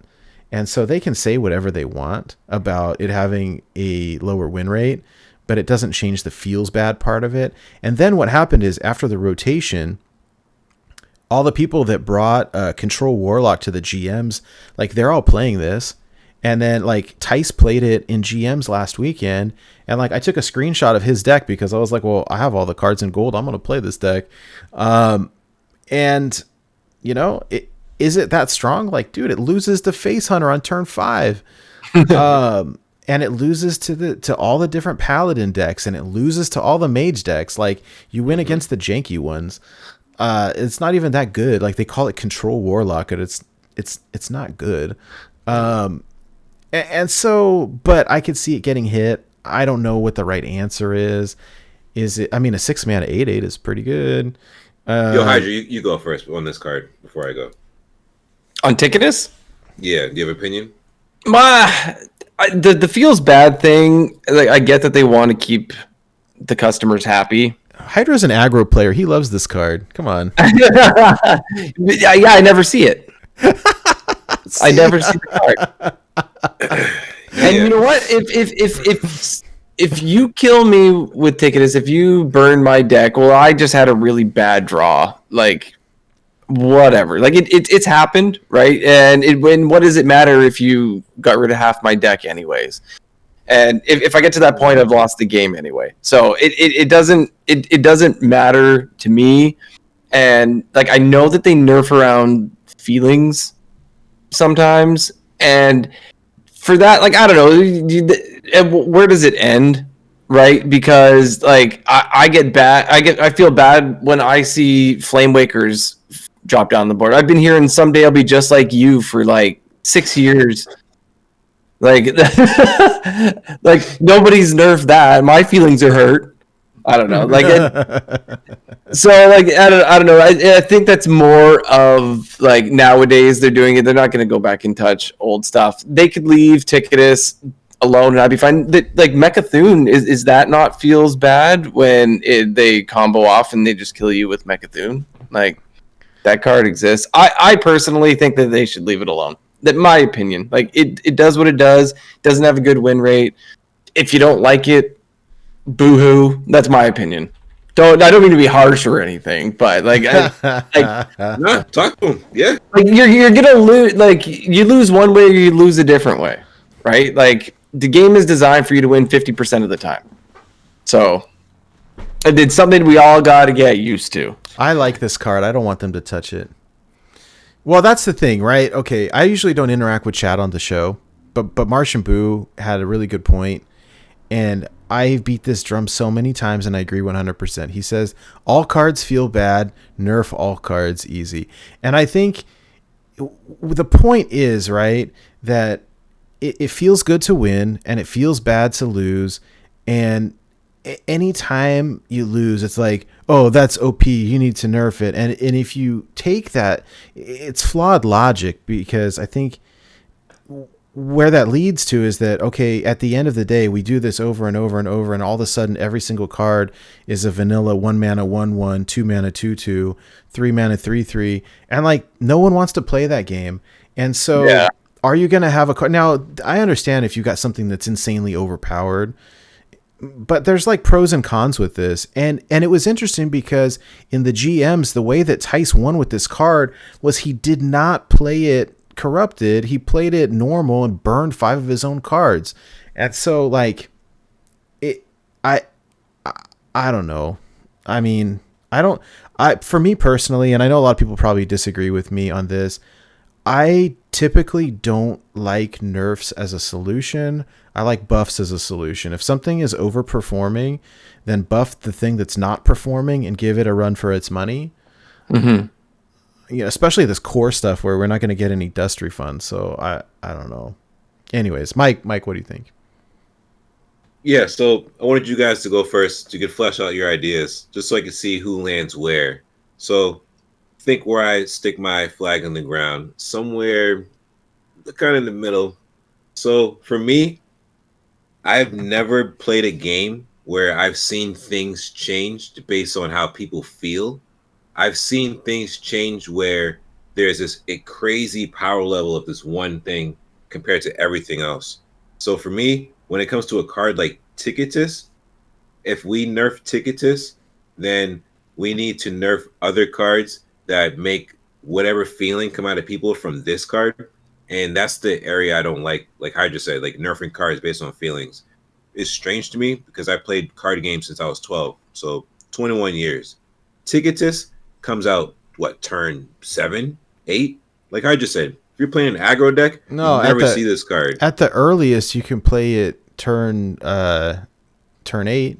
Because you gotta, Yeah. I mean, so you gotta drop something that's 7, but Warlock doesn't have anything that's good at 7. It's got one card in Standard, which is Sociologist or whatever, Militia. But more often than not, you're using a Twisting Nether, which is turn 8, and then, or like Dragon Queen Alex or Jiraxis, and then you don't play this guy until turn 10. And then half the time you can't do it because you're gonna die.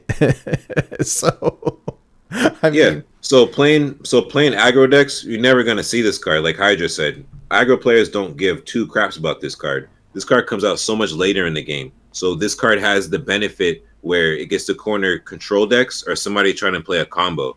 So I don't understand why this game will nerf cards based on feelings. If they have cards in the pool of cards that represent one style of play, and then a certain style can counter a different style, and then you choose to nerf a card based on emotions, it takes the place of that. So if I'm playing all my cool combo decks and Ticketus is gone, I'm never leaving combo again. So with Ticketus being a card period, it makes me think of other decks I should try to play. For me, having the experience of playing card games, I avoid this feeling bad energy or whatever, because I just play aggro decks. Like, I know Ticketus is out there. Like Hydra just said, ever since I've seen this card, I just switched my whole game plan to like aggro or Big Priest. If I get hit with Ticketus on Big Priest, all right, you got me. Like Hydra said, I deserve it. I'm playing Big Priest. Yeah. that's funny. I don't think they should nerf on feelings. That's where I'm at. Yeah. That's crazy. Well, and I agree. I think you got to look at the data, and that's where you have to sort of trust the developers to say they're not looking at our 50 games. They're looking at like 500,000 games and the win rate percentages and legitimate. Is this card good? And if it's too good, then nerf it. But if it's got a 50% win rate, like that's what it should have. So I don't. That's why like in Cantor's Flow seems like the no brainer. Like when you look at the statistics, you've got a 75+% win rate with if you've got that in your opening hand. Like okay, that card is stupid, man. Okay, that's too high.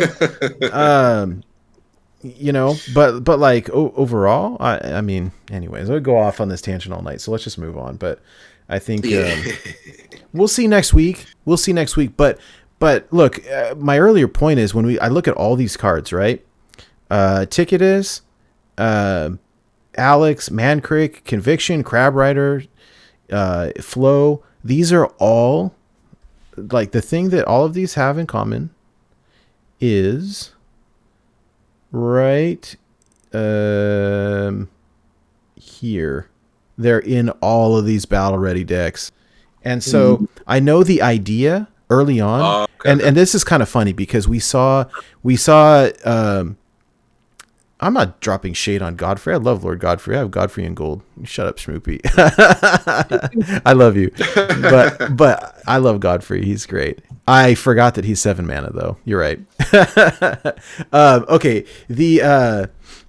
So the thing that all these have in common is that these are in these battle ready decks. And what I think is interesting is that we sort of had, I don't know if miscommunication is the right word, but we have different people from different departments in Blizzard. And so on the website, it goes, hey, there's this FAQ, and the FAQ says, hey, we waited to put these out until the meta had settled so that we could give you guys good decks. Right. And so here's these decks. And then it said, hey, we're not active. It's like, and I don't remember who brought this up. Someone had essentially said, like, we're not really planning on nerfing the cards that are in these decks, but if we do, you'll get full dust refund unless it's a core card, in which case you won't. And if you get duplicates, you can dust them. Unless it's a core card, you won't get the duplicate. And then contradictory to that, we have Alec Dawson, who is on the team who does balance changes, saying, well, we're doing nerfs next week and these decks could get touched. And I like, it's bad PR. You don't want to contradict your fellow employee or whoever, and I don't know what their relationships are, but like someone spoke too soon. I'm just saying, I don't think you can't say like, we're not going to nerf the cards that are in these decks because they don't know. It's based on data. And so, I just think there's some cross communication there and it'll be interesting. And so that's what, for me personally, I will wait and see, and whatever gets nerfed the hardest, I will buy one of these for the dust. Schmoopy, thankfully, sat down and did a big comparison for us on what the dust values are for these, and I think Rogue was the highest. But if you look at potential nerfs, like Paladin is maybe more because there's 2 copies of Conviction in that deck, and it's an epic. So we'll see. But yeah, it's interesting. The timing of it is a little bit funky. But what I think is you've got this big company, and we see this come up all the time in these XR AMAs where someone says, "Hey, what do you think about this mystery card back?" And he goes, "Yeah, it's pretty cool, but it's not my department. Celestalon did all of that. It's super cool. I can't even wrap my brain around it." And then someone will say, "Hey, what do you think about this esports thing?" And he's like, "Yeah, that's interesting, but like that's someone else's job. That's not mine."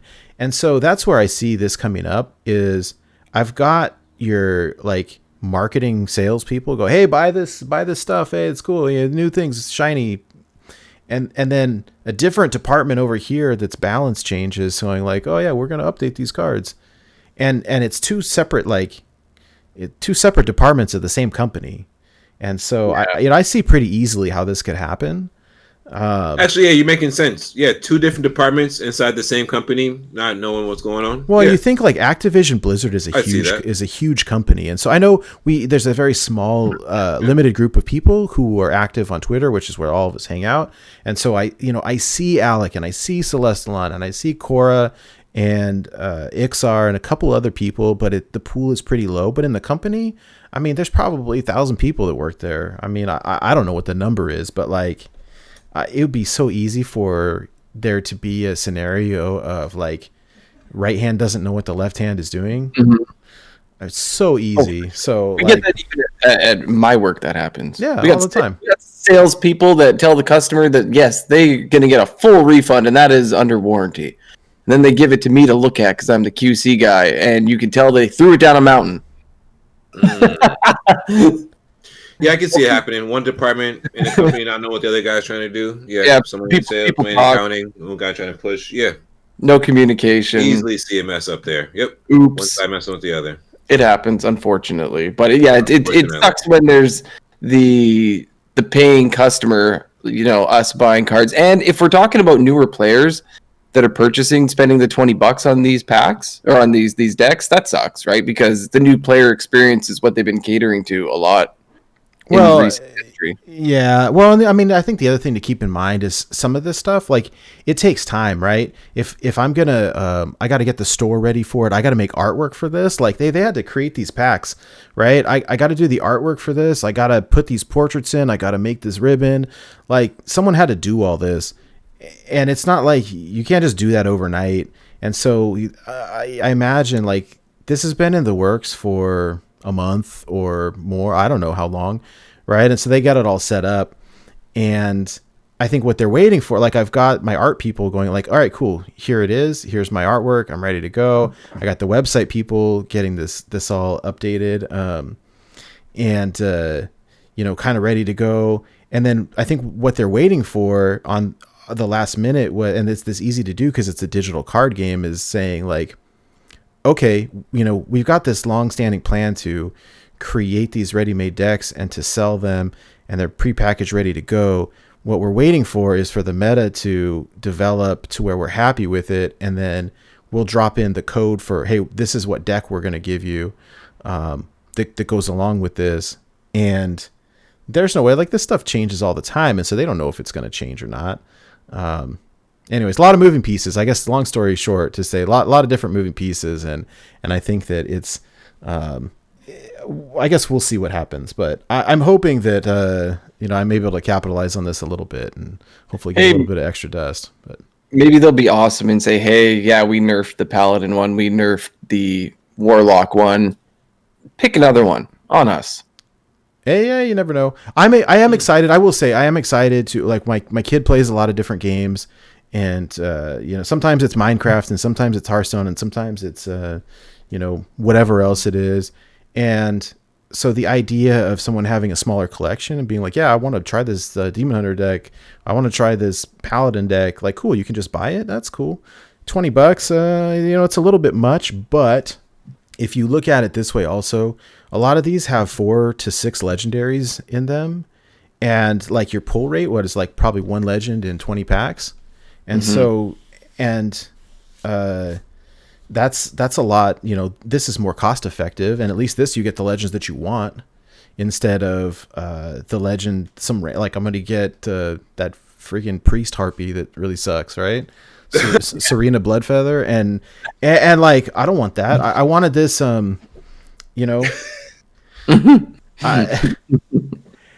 it's true. It's a good point. Like the Kazakus, people want that. That's in a couple of these decks, right? Yeah, like that's why I'm saying. Like you buy you spend the money. It honestly, like $20 is a lot, but it's cheaper than buying a bunch of packs to get the random stuff. And at least you get the ones that you want. It's the Pokemon like buy the singles argument. It's the same thing. So yeah. I've been playing that card because I'm doing these stupid achievements, and you got to use the card, and then you got to kill the minion that it hits, and no one ever lets you do that. It's really irritating. anyways, it's an interesting discussion, right? I mean, we'll see what happens. We should know. He said next week, so we'll have something pretty soon. I saw someone saying online this week that they're getting really tired of these like announcement of an announcement. For me personally, like it gives us something. It gives us something to talk about, so I don't mind. Yeah, and I think they've been doing it forever. They've been really communicative. Yeah, no communication. We had years of no communication. Yeah, right. So like, if they're gonna talk, we're gonna listen, and we're gonna have stuff to talk about. I encourage it. I'm glad I play other video games and I hang out in other communities, because it's weird if they don't communicate. Oh, they say nothing. And then when they do communicate, oh, I don't like the way you did it. Like, damn, pick one.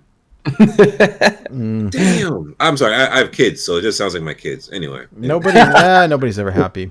Anyways, that's it for the news. Like, it was kind of funny because we had another week where it was like the same thing happened last week, where it's like, all right, guys, it's going to be a really slow news week. I don't know what we're going to talk about. And then it was like news. And anyways, I'm excited. It's a lot of communication. I'm very happy with the communication from the devs. It's great. Like, I would rather know more than not know enough. And so that's great. I hearing about this stuff last minute is not as nice as hearing about it early. So I'm excited. Anyways, we do have something else that popped up this week in terms of meta discussion. Last week on the show, we had a new Wild China meta report, and we had the new Tempo Storm meta report. We have something similar this week, but a little bit different.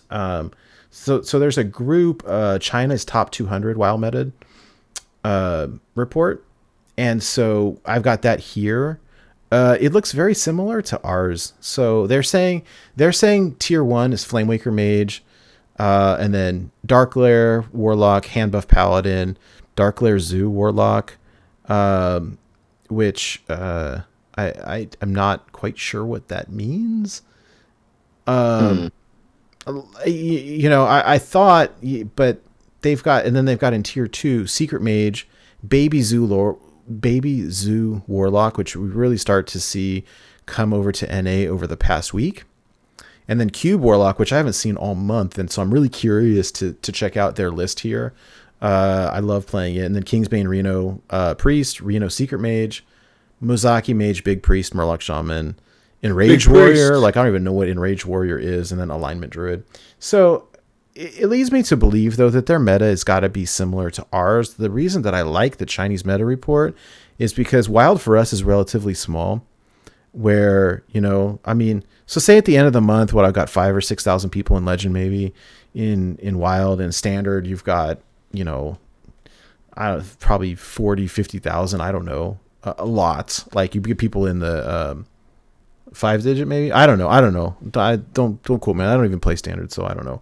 Anyways, but China's Wild community is huge, like huge, and so to see what they've got is interesting. And what I've seen in the top level players is they'll compare different lists across the different servers, port them over to NA, and then tweak the list a little bit to our meta over here. And so, like, this new deck, this Baby Zoo Warlock, I got trounced by it last week.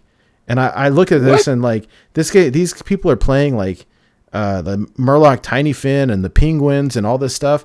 And then all of a sudden they discard one card, buff their whole board, discard another, got a giant 5/5 demon. And then I'm dead. I was like, what just happened? I thought you were playing Big Priest. I know I lost to it. Yeah, no, but it's so fast. It's just incredible. Like I wasn't expecting. I didn't know what I was looking for. Like Blue Train was telling me, "Hey, there's this new deck. You got to check it out." And I was not. I was climbing, and so I wasn't wanting to like experiment with new stuff. And then I lost to it, and I was like, "What the heck?" Like I thought I was gonna win. Because I had like removal. And I would clear the board over and over and over. And then again, like fill up the entire board, buff it again. I was like, dude, wow. Yeah, I was watching Blue Train. He was streaming it for a while, and it can pop snowball. Off, Yeah. Yo, maybe it was Blue Train who set it into motion. But naturally, because of Paladin decks, I run Spirit Lash and Breath of the Infinite in Big Priest.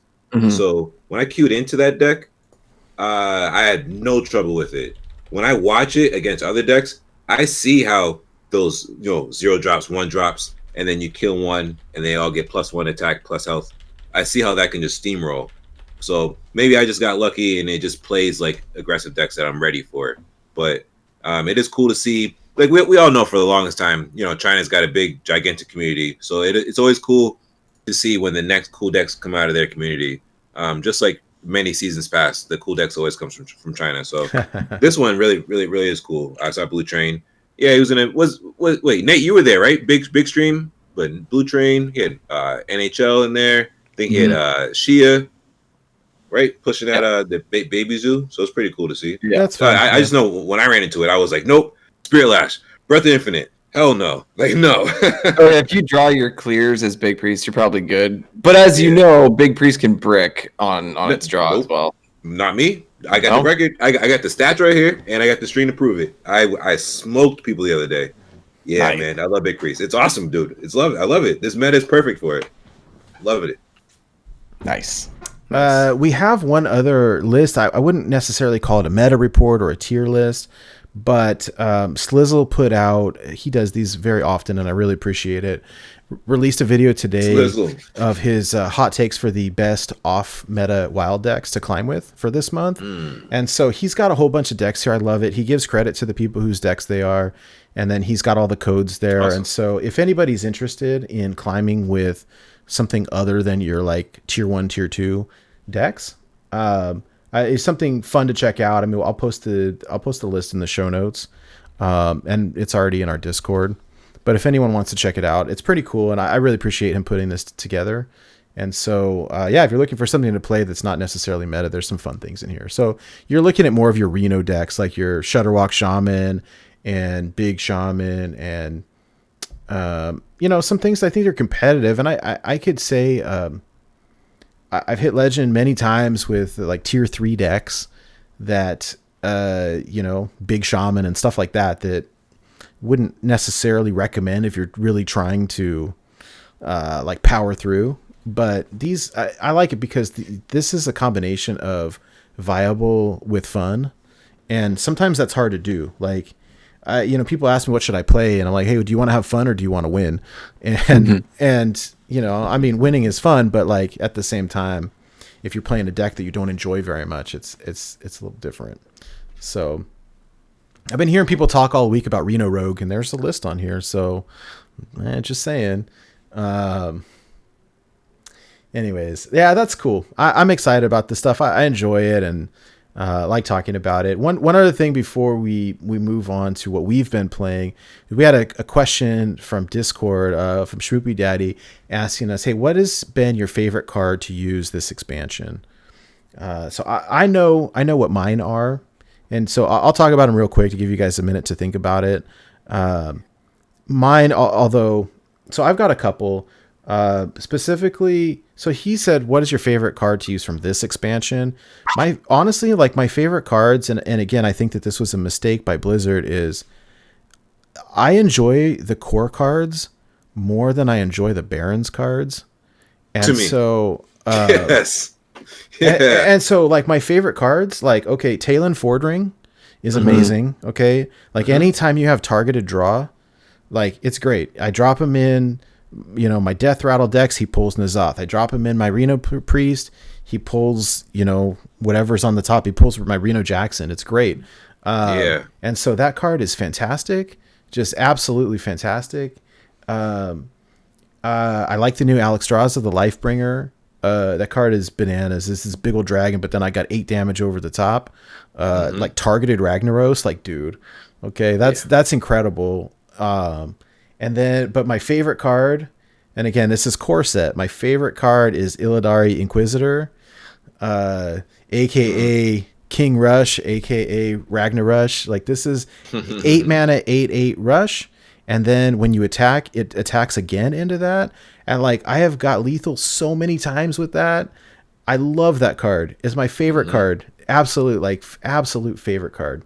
Now, if we're talking Barrens specific, there's 2 that I really like. I don't think that they're super good, but the 2 that I really enjoy, they're both Demon Hunter cards. And the reason that I like them is because they're way better than I thought they were going to be initially. I thought they were going to be good, and then they proved to be good, at least in my mind. The first one is Curtis Ashfallen. Love that card. You drop it, it attacks 2 things against all these paladins. Like it's great. When you can outcast it, it's got immune. The one thing that it does that I didn't know that it was going to do early on is that if there's only 1 minion, it will attack that minion twice. And if you've got the Divine Shield or the immune on it, like, dude, it'll just kill it. It does 6 damage. It's great. I really enjoy that card. And I wasn't sure what the mechanics, like how it was going to work before I play tested it. So that's been fun for me because the pool is so small. You can find it very often from Illidari Studies or whatever that card is called, the 1 mana Find an Outcast card. And so that card is cool. The other one that I really like is Death Speaker Blackthorn. Again, this is Demon Hunter Legendary that pulls 3 Death Rattle minions that cost under 5 from your deck, or 5 or less, I should say. And so in Standard, the pool is low. It'll get your Boars and it'll get your 3/3 Rush. In Wild, it'll pull Stalin and Fugen, and that's pretty cool. So I really enjoy those. It's been a lot more fun than I thought they would be. So that's it for me. I don't know. What do you think? What do you guys think? What about you, Mike? Yeah, I'll keep it real quick because this match coming up. We're getting close to the 2 hours. 2 cards for me from this set. I like Alexstrasza and I like Efficient Octobot. Those 2 cards in this rogue deck I've been playing, man. Actually, I lied. There's 3. I like Scabs Nutter Butter. Man, I knew when we did our little pre-show before the cards came out, that guy was going to be cool. I don't know who was saying it. I know somebody was saying, yeah, maybe. Man, I was like, yeah, whatever. Keep your negative there because he's going to be awesome. And I knew it. Been working with Coming Virus. I'm glad Coming Virus had introduced me to this deck because I was playing Scabs in a different way, which I still will play him in a different way. But in this deck here, he is like so cool, man. -6 mana is mind blowing. Love Scabs. Number 1 card for me. Him and the Official Octobot hand in hand. Nice. Yeah. No, those are good. For me, I'm gonna go with something that's not actually very obvious, and it's from a free to play perspective. On NA and EU, I opened the Mordresh Fire Eye card. That card is rad. Yeah, it's the one that deals 10 damage to all enemies. If you've used your hero power 10 times, it would cause 10 damage to the hero power. I did not vote this card very well. I said I thought it'd be kind of hard. It's really actually not that hard to proc, and I've had so much fun playing this card because the decks the cards to craft this deck, at least the standard version of it, were super cheap, right? I opened all the cards anyways. And so, like, fun-wise, for me, this card is a 10 out of 10. Like, It is just an absolute blast. And it's been just a cheap deck that I can play, and I can play it on to do my just quest hunting, my daily quest, my weekly quest. And I've just had so much fun playing it. It's not, like, tier 1, I don't think. I don't pay attention to standard meta or anything like that. But I just love this card. No, I think it's okay. fun. But here's the thing. I think, Hydra, is that the reason that nobody's playing this, or the reason it's not better, is because you've got no minion spell mage with Incancer's Flow and Refreshing Springwater, and it's busted, right? I mean, the deck was insane with Deck of Lunacy at 2, and when Deck of Lunacy got nerfed, everyone just pulled it out of their deck and kept it the same, or changed, you know, 2 cards or whatever. But like, because that deck is so strong, nobody was playing this other one. But like, I've lost to Mordresh before, like getting lethal with Mordresh. I can't believe they didn't make that an achievement. Like, it feels so good. It feels so good. It's crazy. The 10 mana Fire Blast to all minions and their opponent's face. But I just think that the other mage deck is stronger. So once it gets hit, maybe people play it more. I don't know. It's really fun. I will say that. And the other thing that I didn't realize at first is I don't know what the minion's name is, but when you play it, it says you deal your hero power to all enemy minions. Reckless Apprentice. The Reckless Apprentice, it counts towards the Mordresh tick. Yeah. And so it's like, hey, if they've got 5 minions and your hero power says deal 2, 2, 4, 6, 8, 10. Hey, guess what? Your Mordresh works. I just need them to speed up that animation though, because it slowly pings every single one. It's so slow. It's so slow. Yeah, I agree. But yeah, that's my vote for funnest.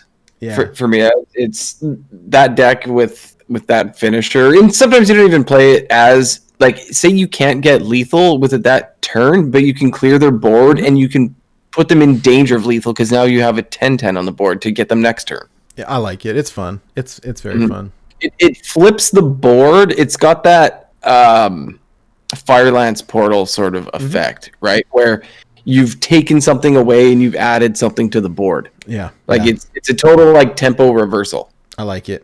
Yeah.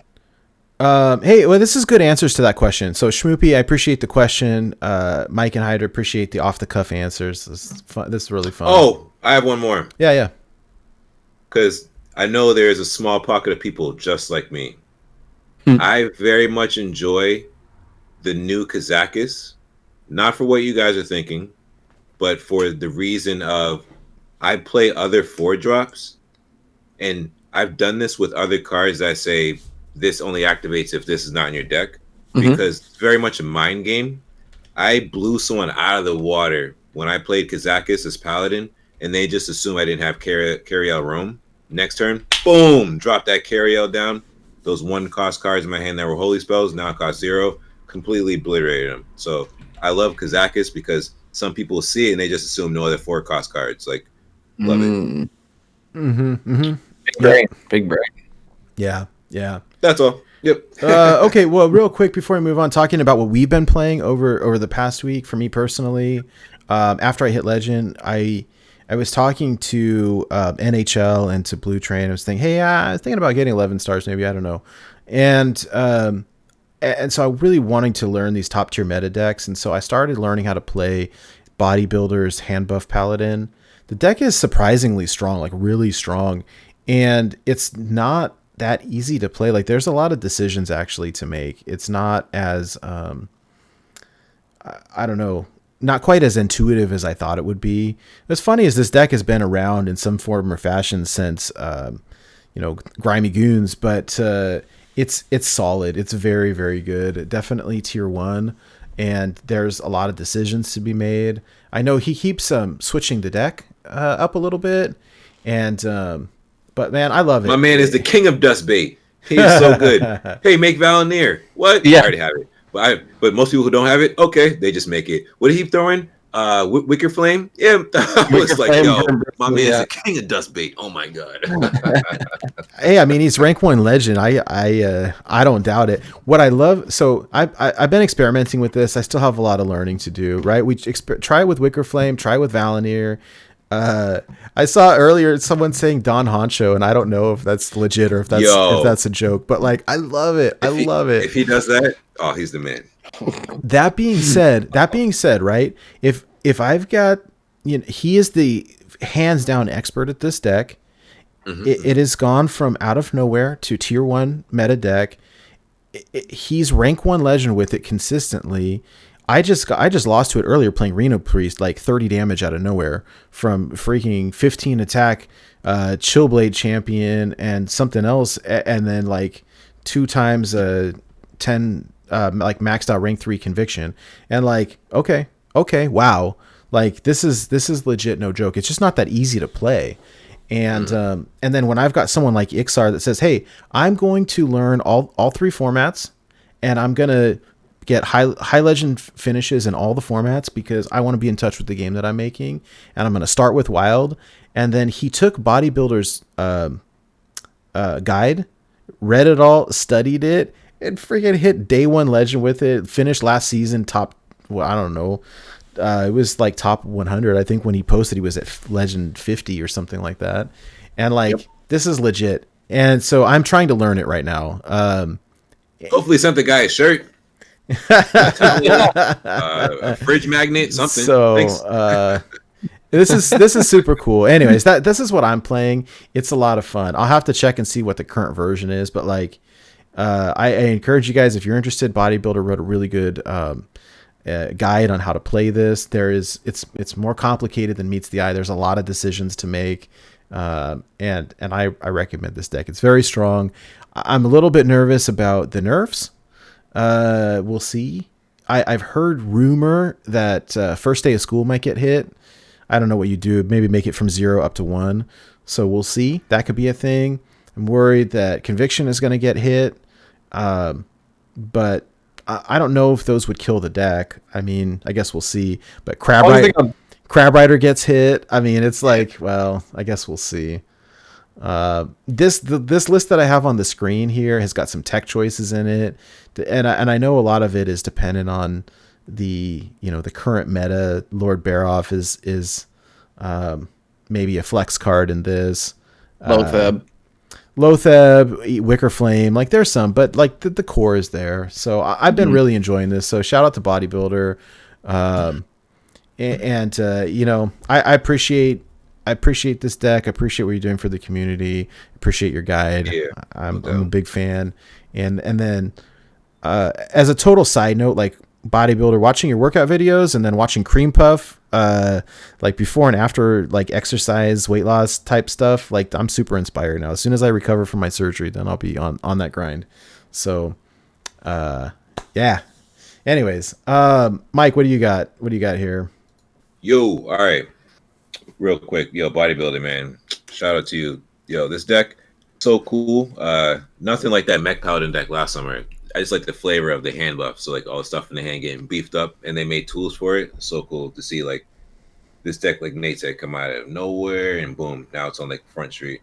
So for me, the past few weeks, 2 weeks ago, I saw a tweet from a player I never saw before, someone named Coming Virus. And they had a really cool deck. And I was a fan of when this card came out, Spectral Pillager, but I'd never like dabbled in it to the extent of like I mastered it and was really good at it. It was just more of like really just trying to rush the combo out, rush the invokes out so I can get the coins and then watch the rope burn as like people in chat laugh at me because I have no idea what the hell I'm doing. And then I have all this extra mana and it burns out. But when I look at this deck and the cards from the last set, what really gets me is activating Scab's Cutter Butter. I'll call him by his real name one time only because Mr. Nutter Butter, man, this guy is awesome. So when you get 2 cards that can get -3, the sequence that you want to get to, you want to have your Skulker activated because we all know yellow cards are amazing, right? So I've had this combo down as early as turn 7, sometimes turn 8 if you're unlucky. But you want to play your Skulker, and you're going to get the coins. So the way Spectral Pillager works is for every card you played, you deal 1 damage. So this card's been around for a while. Everybody knows how it works. So an alternate win condition, if you don't spin out to the Spectral Pillager, you have your smaller minions here. We have Foxy Fraud. We got Efficient Octobots. We have ways to get, Elven Minstrel down and field contact. And there's ways to reduce your hand where you can have a lot of minions on the field and then slam down Kronks, where Kronks can actually increase the attack and health of the minions on the board. So it's an alternate win condition where you don't have to just rely on the Spectra Pillager. So having cards like Efficient Octobot and cards like Scabs really allow you to like flex your game plan at any point in time, depending on what's happening. And if you do queue into someone who's playing Ticketus, suck it up. It happens. You're playing a combo deck. So I really just throw that out the window. I don't worry about that. But where I like to go, sorry, I kind of got off track here. So we're gonna get we're gonna get the Skulkers down. Get all the coins. You play the coins out, and then what you want to do is you play Gabs. And most of the time, you're not gonna get Shadow Step Tenmu, but that's the ultimate play. You play Tenmu earlier in the game, get it back for 0. But you're gonna play Scabs after you play the coins, and then we're gonna slam down the Pillager. And I sometimes have Spirit of the Shark down, but people don't let Spirit of the Shark live. Like, it'd be great if you can get the perfect sequence, which would be, Spirit of the Shark, and then get all the coins from the Skulker, and then you go Scabs into Pillager. But a lot of time, Shark's not there. So you can get 7 off the Pillager, and then if you have Tenmu, you can bounce it, go for 14, and then that Pillager costs 1, you know what I'm saying? You can bounce it again. Like, it's really insane the way that this combo has evolved now that Scabs and Octobot are in the game. I really love this combo. Shout out to Coming Virus. This is the person I got the idea from. Speaking to them in DMs throughout the week, they were saying they were trying to reach out to Keith Numbers and Memnarch and people at Temple Storm to get this on the radar there. I think it's slowly starting to get there because I tuned into Get Me Out, if not yesterday, the day before, this being Friday, so on the Wednesday, and he was playing a version of this kind of deck. So it's cool to see that other Legend players up where I'm around 500, 400, 300, Get Me Out's way higher. But in that range playing it, and this isn't a deck where it's like, oh, he's in 1,500, it doesn't count. Like, no. We're playing this inside the top 500, 400, 300. So I'm really loving this deck. I really want to play more. I love having Kronks in there because some people don't even see it coming. It's just so cool. It's not like Conviction, but it's kind of like, when you got minions on the board, and then it's like, boom, just buff them all up, and they don't expect you to buff it. And then it's a lethal out of nowhere. Kind of like Nate said earlier, playing this deck, period, they don't see the combo coming, so that they also don't see the alternate win condition too. As you guys can hear, really excited about this deck. It's very cool. Shout out to Coming Virus. 100% credit. Nice. I'm going to have to give this a try. I've been looking for an excuse to play my Stabs Nutter Butter. Yeah.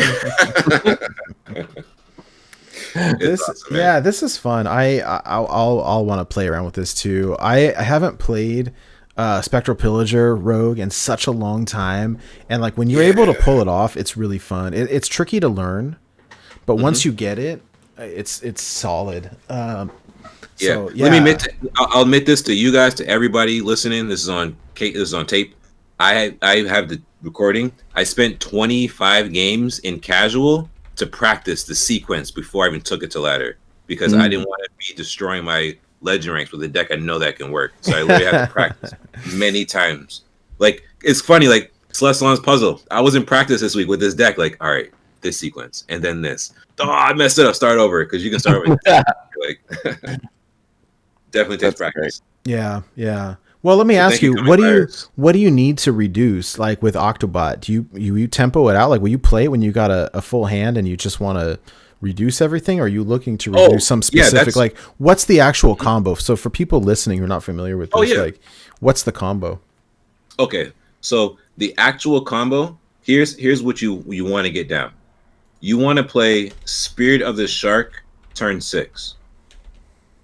You want to have your Skulkers activated. So the way we're going to get those activated, we need to mulligan for Efficient Octobot, Foxy Fraud, Swindle. So the activators are a Seal of Fate and Praise Galakron. So the sequence is Spirit of the Shark on 6, and then your Skulkers on 7. You probably won't have 2, you'll have 1, but it gives you 6 coins. So that's 7 cards there. And then you can play Scabs. So Scabs will discount the next 2 cards for 3 mana, leaving your Pillager reduced down to, 3? So you can play the Pillager there, and if you have Tenwu, bounce it back to your hand. But you probably won't need to because you have the Spectral Pillager. I'm sorry, you have the Spirit of the Shark on the field. So that Pillager is probably doing 14 damage right there. If that 14 isn't enough, then you just bounce it back with Tenwu or a Shadow Step, and then boom. But Tenwu's better because it'll cost 1. Nice. Wow, that's pretty solid. Okay. It took trust me, it took a lot of practice, and then reading Coming Virus's DMs, and I was like, all right, do this. All right, and then Skulker, get the coins, okay, and then play the coins, and then Scabs, and then Pillager, and then bounce it back if I need to. It's so much fun. Like once you guys practice it and get it down yourself. I'm not saying I'm a master at it, but I played a lot of it in practice and then on ladder to feel comfortable with it to bring it to the show. Like I'm not gonna bring a deck that I'm just like, oh, random deck. Like I actually tried it out and played it. You know what I'm saying? So Nice. I like it a lot. It is very much fun. I bring a lot of sometimes like that Evolve Shaman.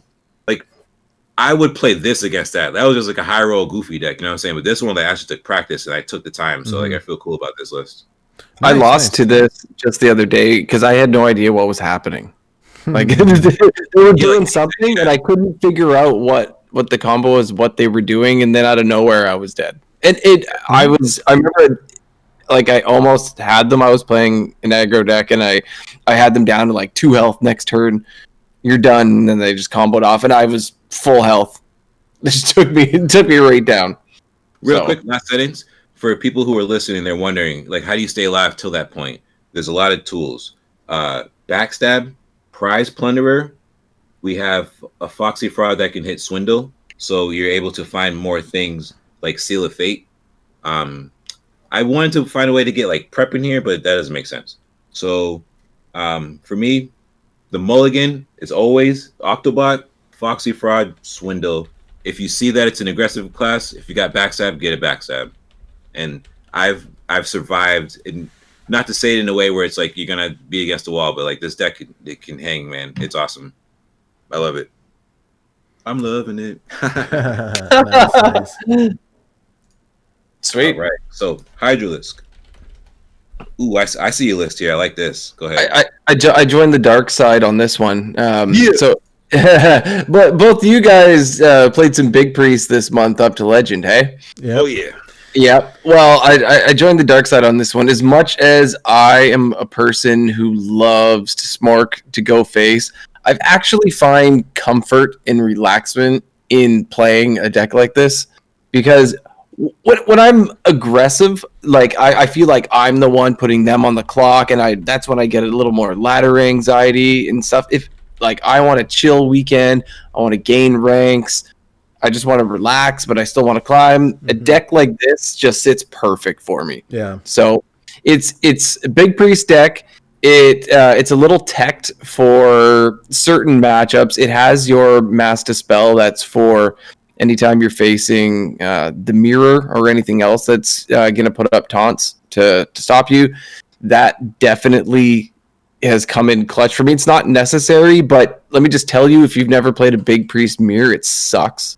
Right? Like it gets to the point where you are just trading your scrapyard colossuses into each other, and then they're just spawning the new ones, and it's just brutal. So you just wait till you have a turn where you count up your damage and you drop the Mass Dispel and you just take them out of the game. So that's why that's there. And for my sanity, even let's say that it's not worth it to keep this for all the other matchups, because it really, really isn't. For my sanity, I prefer keeping it there. But Mass Dispel. Oh, it is worth it. Have you played against Handma Paladin? Oh yes, against that too. Yeah, for sure. Like, oh yeah.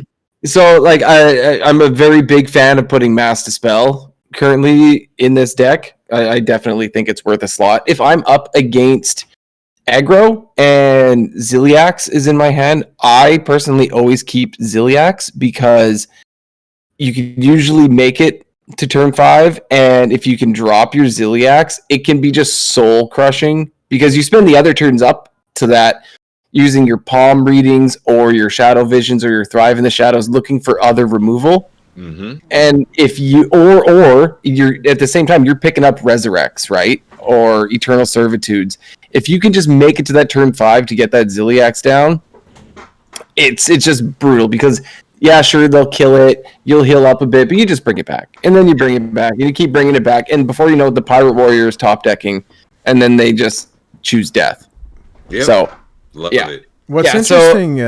What's interesting to me is that we all the three of us played completely different versions of this deck, but they play the same way. Completely different. I mean, the core is the same, and I'll tell you, like the God Hand, like palm reading on 3, and like coin Shadow Essence on 4. It's like Yes. yeah, it's gross. I mean, it's and like it's different minions based on what you got. Like, okay, I see the statue, the Colossus, I see the Zilly, and like I was running one with a Golden Shower Elemental. I was running one with double Scrapyard. And Mike's version is different, and it all depends kind of what you see. 5 minions. But like you said, it's the core. It all depends. I mean, I remember the old school version that was running statues. It was running Hello Fellow Humans. It was running Katrina Muerte. Yeah. And a couple other things. And like there's different ways that you can build this, but it's super oppressive. Like you can definitely brick. Yeah, you can. And it's gonna happen, but whatever, right? I think Thrive in the Shadows makes this deck more consistent because you can find what you're looking for. Between Shadow Visions and Thrive, like, cool, give me that palm reading, get me that Shadow Essence. I used to like running Sphere of Sapience, but since we have Thrive in the Shadows and you can run 2 of those, I don't run Sphere anymore. Yeah. Yeah. The thing that I thought was interesting about your build with Zilly and with the one I was using with the Light Shower, whatever elemental, was that every once in a while you whiff. If you whiff, you're not getting Shadow Essence on 6. Having a minion that you can play is clutch sometimes, because otherwise, like, if I'm looking at my hand and I've got 2 Blood of Gahoons, an Obsidian Statue, and a Shadow Colossus, like, I'm dead. Yeah, I can't play anything, and so having an early game minion that's going to heal you is beneficial. And so the core of this is the same in all 3 versions that we've been running, so it's fun. Yeah. I mean, it's definitely viable. I'm not quite sure where it lands on the tier list, but like it was good enough for like week 1 legend. So yeah, good enough for coming in at 170. Yep. So I can't complain, and I fully agree with the having the 1 minion that's cheaper, right? Because in the end, you want those Shadow Essences, right? And I swear sometimes they're the last 2 cards in your deck. Yeah, it happens. And you're just not getting there. And so having the cheaper minion is awesome, especially versus aggressive decks. Yeah. It's definitely viable to climb with. I wouldn't say it's necessarily top tier, but it's, for me, like I was saying before, sometimes I just want to play Hearthstone and just chill and have a good time. This is relaxing gameplay for me. Like it really is, because you're reacting, right? It's a reactive deck. It's not proactive. And you're talking about like when you're playing a combo deck, right? If I'm playing Mozaki Mage, or if I'm playing Celestial Alignment, I'm playing Spectral Pillage or whatever, like I got to focus, right? I got to make sure that I have enough mana and that these got reduction. I got to play them in the right order. Like, bro, I'm watching Netflix on the other screen and I just rip cards when it's my turn. Like, I don't got to think about, I don't got to think about almost anything. It's great. Like, yeah, exactly what Nate said. Yep. Ever since November 17th. And so, I mean, it's solid. It's easy. It's solid. And I don't like playing against it. The mirror match is torture. I actually kind of like it. Yeah, I don't know. I run 2 Master Spells. I run 2 Spirit Lashes and 2. Like you said, the core is same, but like our lists are slightly little different. It goes to show you just how powerful the archetype is, that all 3 of us can play different versions, and good call. It's still good. Yep. And there's definitely counters to it. There's things that 8 PM Mage is going to kill you on turn 4 or turn 5. Now with Vargoth, I put the clip right here. I have it. I did it against who's? Oh my god, I have the clip. I'll put it in chat. Top legend player. I was like, watch this, chat. I put Vargoth out, copied Vargoth, boom, boom, boom. Yo, I love playing as APM Mage. Big Priest is dope. I don't know why people hate it so much. It's awesome, bro. It's because it's. I think it's because it's Like all awesome. three of us played it to legend. This is so people cool. hate it Like, because they hate like to we play didn't even it. talk to each other. Like we didn't plan this whatsoever. This is cool. They hate to play against it. That's what, because it's miserable to play against. It's absolutely miserable to play against. But it's a solid deck. It's a solid deck. All right, you guys. Hey, we got a match to cast after this, so I'm gonna move us along a little bit. Moving on to our weekly challenge. This is a fun one, right? So, all right. Last week, or the challenge for this past week, call it the Suicide Squad. We got this challenge from Timbo in our Discord. The challenge was to get the most creative self-lethal that you could get. So you gotta get lethal on yourself, and we left it super wide open. Be creative. The example that I gave was Reno. You play Akanai Soul Priest into Reno Jackson, OTK yourself. It's hilarious. It's a mistake you make one time. Nobody plays that card anymore, so it's a non-issue. But like back in the day, and so it's very wide open in terms of creativity. And so then Timbo, thank God, wrote down what these all were, because we got a lot of responses and we had some really creative people here. He's got them listed out here, and I've got them up on the screen. Timbo had Mage, Life Tap, Reckless, OTK, Mediocre Ogre, King Dread, Ash Tongue, and then a separate one, Brucon with 4 Torrents, Ash Tongue, OTK. Like, these are just creative, like crazy out the box. Like, what? Kenray does reverse line cracker? Like, what? Yeah, that was nuts.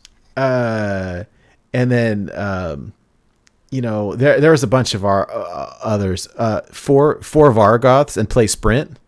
I think they did 500 damage or something like that, based on overdraw. It was just insane. There was turn into Ragnaros and get hit with the rag snipe. Triple Malygos into Raise Dead. Kill yourself with that. That's incredible, right? Because Raise Dead down now does so much damage. That's so fun. Yeah. It's so much fun.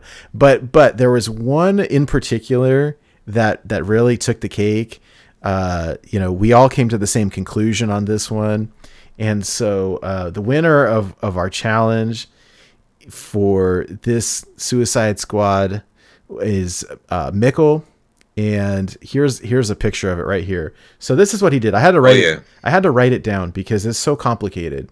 And where I think this was really like, I've never even remotely heard of this. And this is a beautiful screenshot, by the way. Okay. Dark Skies.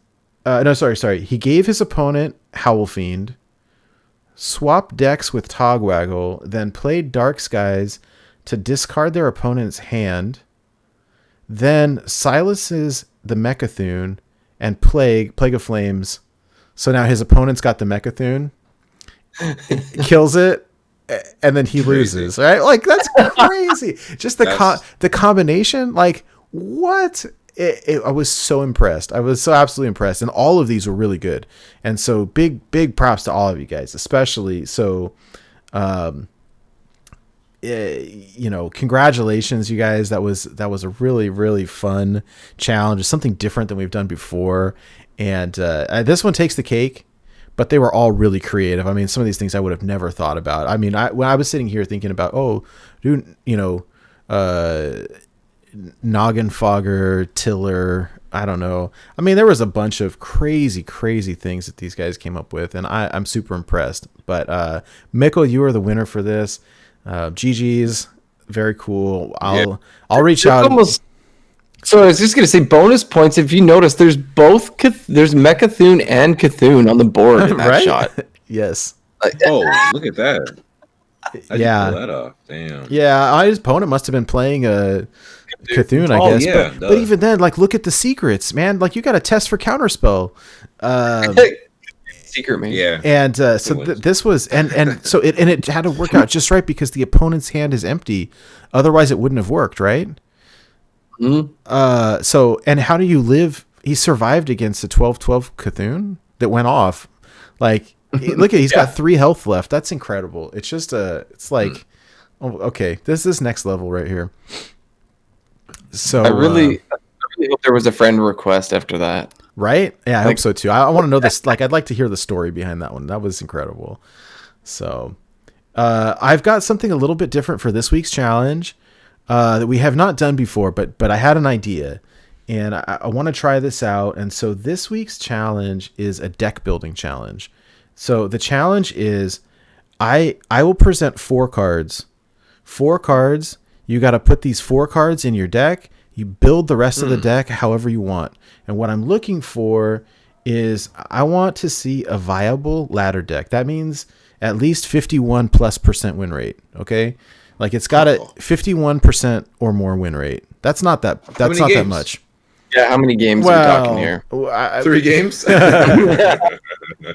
I mean, it can't be trash, right? I don't know, 10 games. I'm not sure. Whatever. Like I don't want someone to waste too much time. What I'm saying is like, I want to see what people can come up with, and we'll see. Looking at you, wild card, specifically on this one. So I hope you're listening. So here are my cards. Okay, 2 copy. This is a hunter deck. 2 copies of Seeping Oozling, 2 copies of Silver Vanguard. Okay? I like this already. Okay, you build the rest of the deck. Okay, the other 26 cards, you pick whatever you want. Okay, these are not legendary minions. I don't even think they're epic. I think Oozling is a rare, and Vanguard is either a rare or a common. And so what Oozling does is the Death Rattle copies a Death Rattle of a different Death Rattle in your deck. And what Vanguard does is when it dies, the Death Rattle it pulls an 8-cost minion from your deck, recruits an 8-cost minion. These used to be in a standard meta deck at one point. At one point it did. I don't want to give anyone too many hints. There's a lot of different ways that you can build this. There's a lot of different ways. And now, like, this was a standard meta deck like 3 or 4 years ago. And so we've got a lot more tools now. So the challenge is you take these 4 cards, you build the rest of the deck however you want it, share it with us in the contest entries part of the Discord. And I want to see the best deck. Like, give me the best version of this, and I want to play it because that's going to be fun. So we'll see. A little bit different type of challenge, but this is what I came up with this week. So I like it. We will see. So yeah. Anyways, that is about it for us. Before we wrap up, I do want to give a big giant thank you to our patrons, particularly to Shokunin for being the executive producer of our show. Also to our patrons, Disruptor 108, Claudette G, Daniel B, Justin M, Wildcard, Aramorn, Ben from Work, Corin J, and AJ Gomez. Thank you guys very much for supporting us. Really appreciate it. If anybody out there watching or listening to the show is interested in supporting the show financially, you can visit our website at borntobewildhs.com. If you click on the Find Us page, there's a link to our Patreon. We've also got a bunch of merch there. I know the shop just got revamped. I also have 2 new pieces of artwork in the works, so we'll have some new stuff up for the listener series. We'll be putting that stuff on merch. So I've got listener series Dragon by Christina Oe. That's really great. I commissioned it in high-res artwork so that it could be put on t-shirts and posters and stuff. And it's absolutely gorgeous. And then I'm working with Hassan, the other designer who did our main show logo. The proof is gorgeous for the listener series. So it's a spin off of our existing logo, but different. It's amazing. I cannot wait to show you guys. And so those will be available on merch on our website shortly. If you are somebody who uses emotes a lot or hangs out on Twitch a lot, we do have several emotes that are available by subscribing to our channel that you can unlock, and that supports us as well. So thank you all for hanging out and watching, supporting our show. I also want to say a big shout out to Firestone, who has hooked us up with premium for the deck tracker. I can't say enough good things about it. I really am enjoying it. The UI is incredibly intuitive, and it's gorgeous. Like, just the graphics are fantastic. It's very user friendly and it's beautiful, and I recommend it. So if you guys are interested, I know HS Replay has been around for a long time and I enjoy their service as well, but big fan of Firestone. If you go to their website, firestoneapp.com, you can download it for free. Check it out. They just updated it again. They update it constantly, and there was a new update that actually shows discounted costs of cards in your deck. Yeah. So when you discount cards in your deck with using like Encanter's Flow or whatever, you can see that on the side, so you know not just what cards you have in your deck, but what they cost now. That's pretty sick. It's great. Mhm. Yeah, they Okay. update it quite a bit, and they've been very open to feedback. And so if you guys try it out, if you have any feedback, you can always route it through me, and I'll be happy to reach out to my contact there and share it. And they've been very open-minded and willing to take constructive feedback. And so I really appreciate that. And so you guys want to test it out, let us know if you like it, or if you don't, that's really what I'm curious about. If there's issues, like what could they do to improve it? Because they're very open-minded and willing to do things. So it's been an interesting time. I've been having a lot of fun with it, and I'm going to continue using it. So yeah. Anyways, that's about it for us. We are, for those of you who are watching right now, we're going to be hosting Born to Be Wild series match, Mike versus Swarm Tides, right after this. And so if you guys want to stick around and watch, that'll be fun. For the people who are listening to the audio version of this, we are recording the match. It'll be up on our YouTube. So that should be a lot of fun. I hope you guys are able to stick around. And real quick sign-offs for people who want to follow your content. Mike, where can people find you? Yo, you guys can find me here every Friday night, 6 p.m. Pacific, 9 p.m. Eastern. BornToBeWildHS.com. You guys can find me on Twitch at twitch.tv/blackrot_, just like my boy Goku _gang. And same for Twitter. Boom. Nice. Hyder, what about you? Where can people find you? You guys can find me on Twitter and Twitch at Hydralisk_HS, and you can also find me in the Discord. I recommend, if you love talking about Wild and you want to check out some decks, just have some great company, come check it out. If you think those listener series challenges sounded pretty cool, we got all the screenshots in there. If people want to go see, there's some pretty neat ones. So yeah, you guys want to come hang out, come check out the Discord. Nice. As for me, very active on Twitter. You can find me at NateWolfTCG. It's NateWolfeTCG. More importantly, you can find the show and everything related at BornToBeWildHS.com. Again, it's BornToBeWildHS, as in Hearthstone.com. And if you go over there, we've got all of our audio podcasts. We've got links to the different apps that you can download them through.